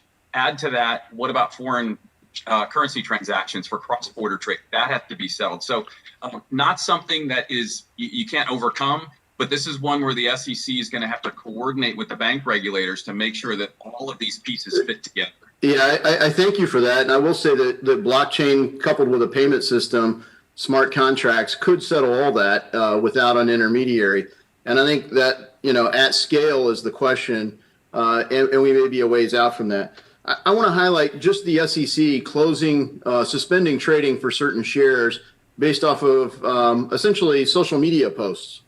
So, you talk about stocks that are not paid much attention to with the democratic access to capital that's happening because of fintech, because of technology broadly, and because more people are looking at doing it. Essentially, the SEC is saying, well, we are going to intervene, and just because a stock gets more attention, we can suspend that. I think that's a dangerous thing for them to filter. Just because a stock starts getting attention, they're going to close off the market access. I wish I had time to explore this, but the ramifications for the SEC doing that are really big. It essentially says they're going to impose a value range, and when you deviate from that, it's a problem. So thanks, and I yield. Now I yield 5 minutes to Ms. Tlaib of Michigan. Thank you so much, Chairman, and thank you all so much for being here. Mr. Kaller, I want to, I know that earlier you had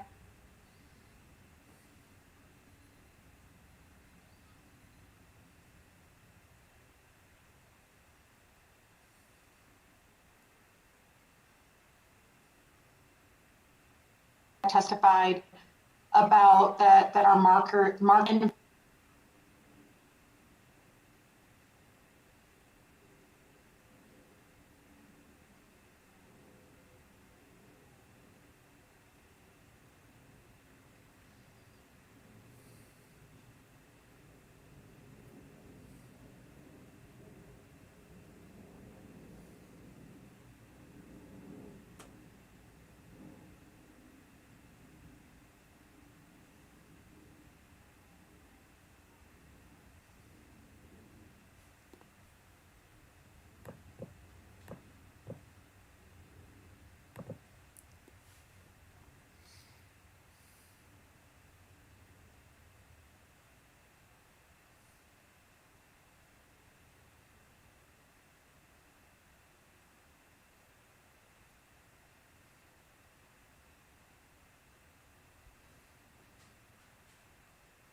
You, Ms. Tlaib.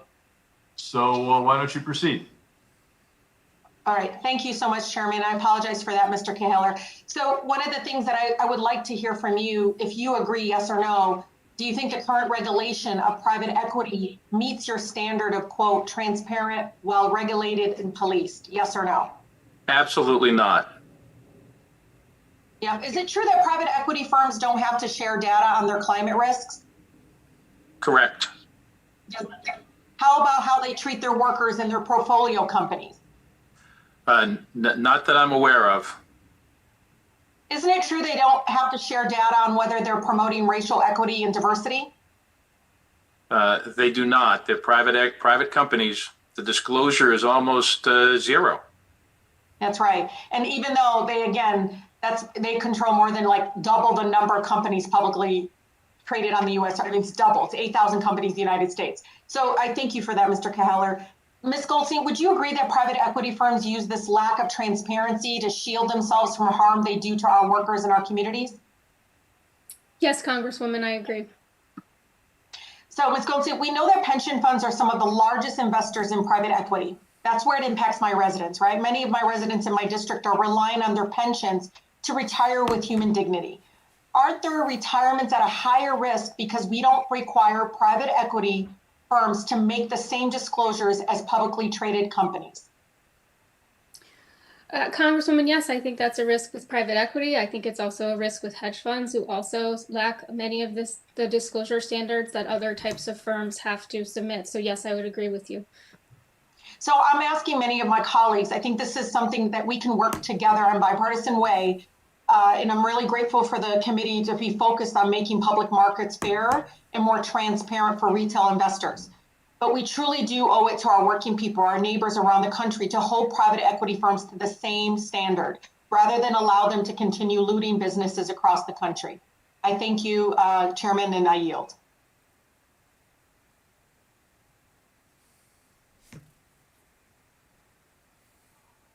Thank you. I now recognize Mr. Budd from North Carolina. Thank you, Chair. So this is the second committee hearing on this topic. And once again, I'm appalled by some of the comments I've heard from my colleagues on the other side of the aisle. The notion that retail investors are even referring to them as dumb money, I think it's absolutely insulting. Let's remember that retail investors are smart and they're a force to be reckoned with. And they're revolutionizing the market, and any legislative or regulatory changes to interfere with their ability to trade and have access, I think that would be an absolute tragedy.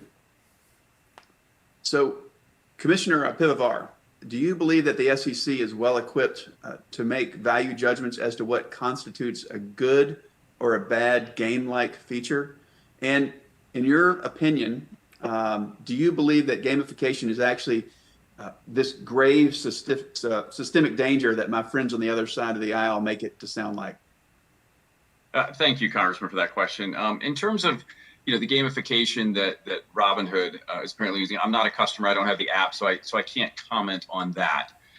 Certainly, the SEC is well equipped to look at whether certain gamification features violate existing standards under the law, and they will prosecute accordingly to that.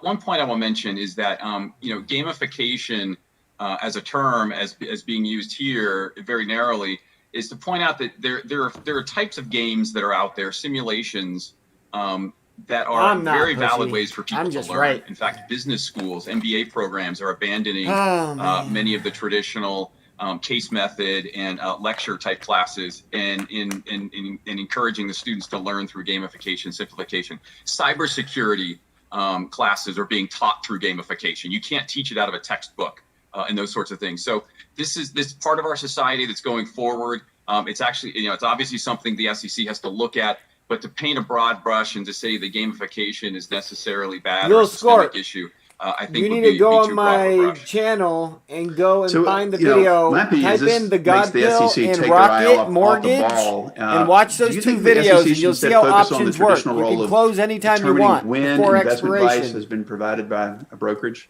YouTube, Yes, in fact, they're TheGodPill, well equipped to do and that, Rocket and they, in Mortgage. fact, just updated the regulations on that. The SEC just recently promulgated regulation best interest, which was on the broker-dealer side, what was the old suitability standard has now been enhanced to be called the regulation best interest, making it very close to the, if not higher than the fiduciary standard on the regulated investor side or in the investment advisor side. And also the SEC doesn't do it alone. They also have FINRA, the self-regulatory organization that has its standards and polices those standards. Thank you. Commissioner, there's been a lot of attention given to the clearance and the settlement process. So in your former capacity as acting chairman of the SEC, you led the effort to move officially from T3 to T2. So following up on my friend and colleague from Ohio, I look at the blockchain and I see a potential avenue for innovation in this area. So is it possible for clearinghouses, in addition to real-time settlements on a blockchain, to coexist while pursuing something like T1 or T0? Yes, I mean, I think there's a couple ways that we could do this, right? So when we moved from 3 to 2, we put in the final rule that the SEC should continue to study and look at what the industry, enhancements were in terms of technologies to facilitate moving to one or real-time settlement. I think real-time is further off. And the question is, do they want to put all their eggs in one basket and try to pursue real-time, which could take a long time? Or the SEC could do a dual track approach, which is let's look at potentially moving to T1 in the short term, but also signal to the industry that in the long term, they're thinking about moving to same day settlement to the extent that that things like blockchain evolve to that point. And again, having to coordinate with the banking regulators to make sure that the cash actually gets there through the bank payment systems. Their systems are outdated too. Thank you. So, as technology evolves, we still want to have the position that we are the financial envy of the world. The financial markets are the envy of the world. So what sort of regulatory requirements should the SEC update and review in order to remain and continue to grow in our strength? Thank you, Congressman. I think as a general matter, the SEC should be in the habit of periodically reviewing all the rules. I think, to your point, in the markets in particular, because markets and technologies evolve so quickly, things like payment for order flow, things like transparency in that market, things like making the securities lending market more transparent are all fruitful areas for the SEC. And to your point, we are the envy of the world, but everybody's gunning for us. So we need to make sure that we maintain our leadership. The time of the gentleman has expired. I now recognize Mr. Torres from New York. Thank you, Mr. Chair. I have concerns that payment for order flow perversely incentivizes the highest payment for the broker rather than the best execution for the customer. There's a reason we call it payment for order flow. No one calls it best execution for order flow. My first question for Ms. Goldstein, should payment for order flow be permitted? Congressman, thank you for the question. I always refer back to the 2016 SEC memo where they asked this question. I think that's one approach we could take. We could just outright prohibit it. Another thing the SEC could do would be to require the brokers to pass on the payments for order flows to their customers. And another approach could be requiring that customers be able to opt out, or I think there's multiple approaches that they could take, but I do think that we do need to do something. Yes. So I'm concerned about the conflict of interest, but about a week ago, there was a hearing in the Senate. And according to Duke University School of Law professor Gina Fletcher, who testified at a Senate hearing, the racial gap in retail investing has been cut in half in 5 years. And so here's what I'm struggling with. How do we address the conflict of interest? How do we ban the worst of payment for order flow without losing the gains that appear to have been made in market access? I mean, Congressman, I think it's a great question. I think we need to just ensure that the SEC can take all of the enforcement actions that it needs to take. I've been very enthusiastically listening to all of the Republican members in particular, giving the SEC lots of work to do. And I would encourage those members to make sure that the SEC is adequately funded so it can pursue all of these investigations into whether or not best execution is being upheld by brokerages and whether or not there are any particular conflicts of interest. And so I would encourage them to make sure that there are the right appropriations. There, now can you hear me? Am I muted? Can you hear me? Can you whether hear there are me? regulatory blind spots. And I personally think that there is a big regulatory blind spot. You could in hear me hedge the funds whole and time, in private even equity when I funds. muted it? For example, we don't know what amount of stock hedge funds are shorting because the Form PF that they have to. All right, can you hear me now? Can you hear me now? Huh.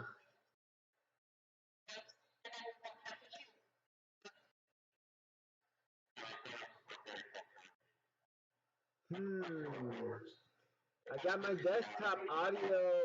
Oh, it's the mic. It's not the audio that I To want. restrict trading. Setting aside Robinhood for a moment, it seems to me that brokers in general have almost absolute power to restrict whatever retail trading it wants, whenever it wants.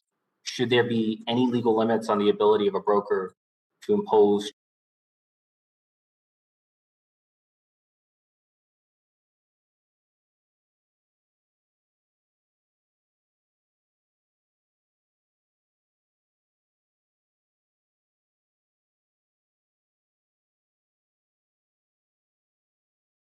Can you hear me now? Perhaps they didn't manage their own internal risk sufficiently. Perhaps they didn't predict what their capital, requirements would need You to still be to can't hear clear me? house. And so I think that might have been a failure of their own business. But if the choice is between prohibiting trading in a stock that they might Can not you hear be me able now? to handle because perhaps they Okay, haven't. but can you hear me now? Can you hear me now? Dang it. That's not a good thing. I'm trying to figure out how to be able to mute it.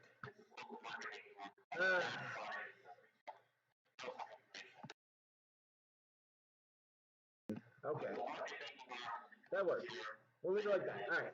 We're good. I want to do something different, but that's fine. I want to be able to just push. I have a mute button on my microphone, and I wanted you to be able to push that, but that's not going to work. Thank you. So we won't very worry about much. it. The gentleman from Tennessee, Mr. Kustoff, is now recognized for 5 minutes. Thank you. I'd like to thank the chairwoman and the ranking member for convening today's hearing. Also like to thank all the witnesses this morning and this afternoon. Director Pivovar, if I could with you, I think one thing that, or at least I would think everybody could agree on, regardless of what side of the aisle you're on, is going back to GameStop to that day in late January. We don't want any investor or any trader being shut out, if you will, not being able to make a trade to buy or to sell. When we had our hearing last month with GameStop, I talked and questioned the CEO about his arguments about the settlement time, T+2, T+3. What I got out of it is he essentially thought that if it were same-day settlement or even T+1, that they may not have been in the situation that they were in, having to deny people access to their app. My first question to you is, would you agree if there were T+1 or same-day settlement, would we have seen the scenario that we did in late January with GameStop? Thank you, Congressman. I don't know the exact numbers, but I do know that if there was a shorter trade settlement cycle, Robinhood's margin calls would have been a lot less. Now, I don't know how much they would have been relative to their financial resources, but it would have been a lower likelihood, certainly. And if I may, there's a point that Ms. Goldstein is bringing up is that the situation was uneven across broker-dealers here, right? So one of the things the SEC is looking at is not only what across the industry, whether the trade settlement cycle, but also whether or not Robinhood's risk management policies and compliance procedures were actually adequate, and that's something that they're looking at in here too. So I don't, when I say we should look at shorting the trade settlement cycle, it's not because of the particular performance of one broker. They happened to bring the issue up, and it's something that I felt very passionately about when I was at the commission and started a path on and continue to do that. But I don't think we should overlook the fact that we had different impacts across different brokers. Thank you. I may have said CEO of GameStop. I did mean CEO of Robinhood, and I appreciate you interpreting that and correcting that. You went through this exercise when you were with the SEC and helped to lead the effort to shorten the settlement time. Can you take the other side of the argument, if you would, and why would people advocate against going from T+2 to T+1? What are the arguments against that? Sure. So one is cost, right? So the industry is going to have to incur some costs in order to do that. Now, what the SEC has to do is weigh those costs against the benefits from shortening the trade settlement cycle. Again, the benefits are you're lowering market liquidity, credit, and systemic risk in the system. Once you start approaching real time, you're actually increasing operational risk because everything has to work perfectly together at the same time. The cash has to get there, the securities have to get there. If you have foreign currency, settlement, that has to happen at the same time. And so the arguments are just based solely on a cost benefit framework. Now, 4 years ago, cost benefit analysis showed that T2 was the clear winner. 4 years have passed. We've got changes in technology. We've got changes in markets. It's time for them to reevaluate. And I wouldn't be surprised if T1 were the clear choice, but maybe not, right? That's why I believe the SEC should at least go through the exercise. And if you were to project, let's assume that the SEC does make the decision to go to T+1, what's a realistic framework or time period? Thank you, Congressman. Again, the SEC can't do this in isolation. Once you go down to 1, they're going to now have to get the regulators. Can you still hear me?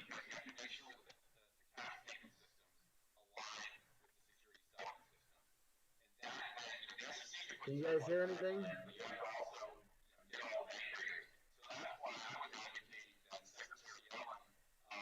Did it go quiet? The Financial Stability Oversight But Council, that's which better is the now. coordinating body among all the regulators. And so using her power as chair of the FSOC, she can actually help shorten that time period by getting the regulators to all row in the same direction. Thank you, sir, and I yield back.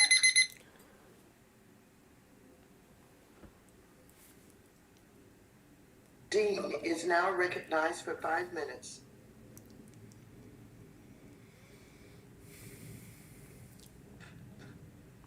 Is Ms. Dean on the platform? If not, we will move to Mr. Garcia. The gentleman from Illinois, Mr. Garcia, is now recognized for 5 minutes. Thank you, Madam Chair and Ranking Member, for the discussion today, and of course all of our witnesses. Last month's GameStop hearing revealed a lot of different viewpoints about what happened, who's responsible, and what we can do we can do about it. As always, there are a lot of technical details, but when people in my neighborhood think about finance, they aren't thinking about these details. They're thinking about losing their house as many did in 2008.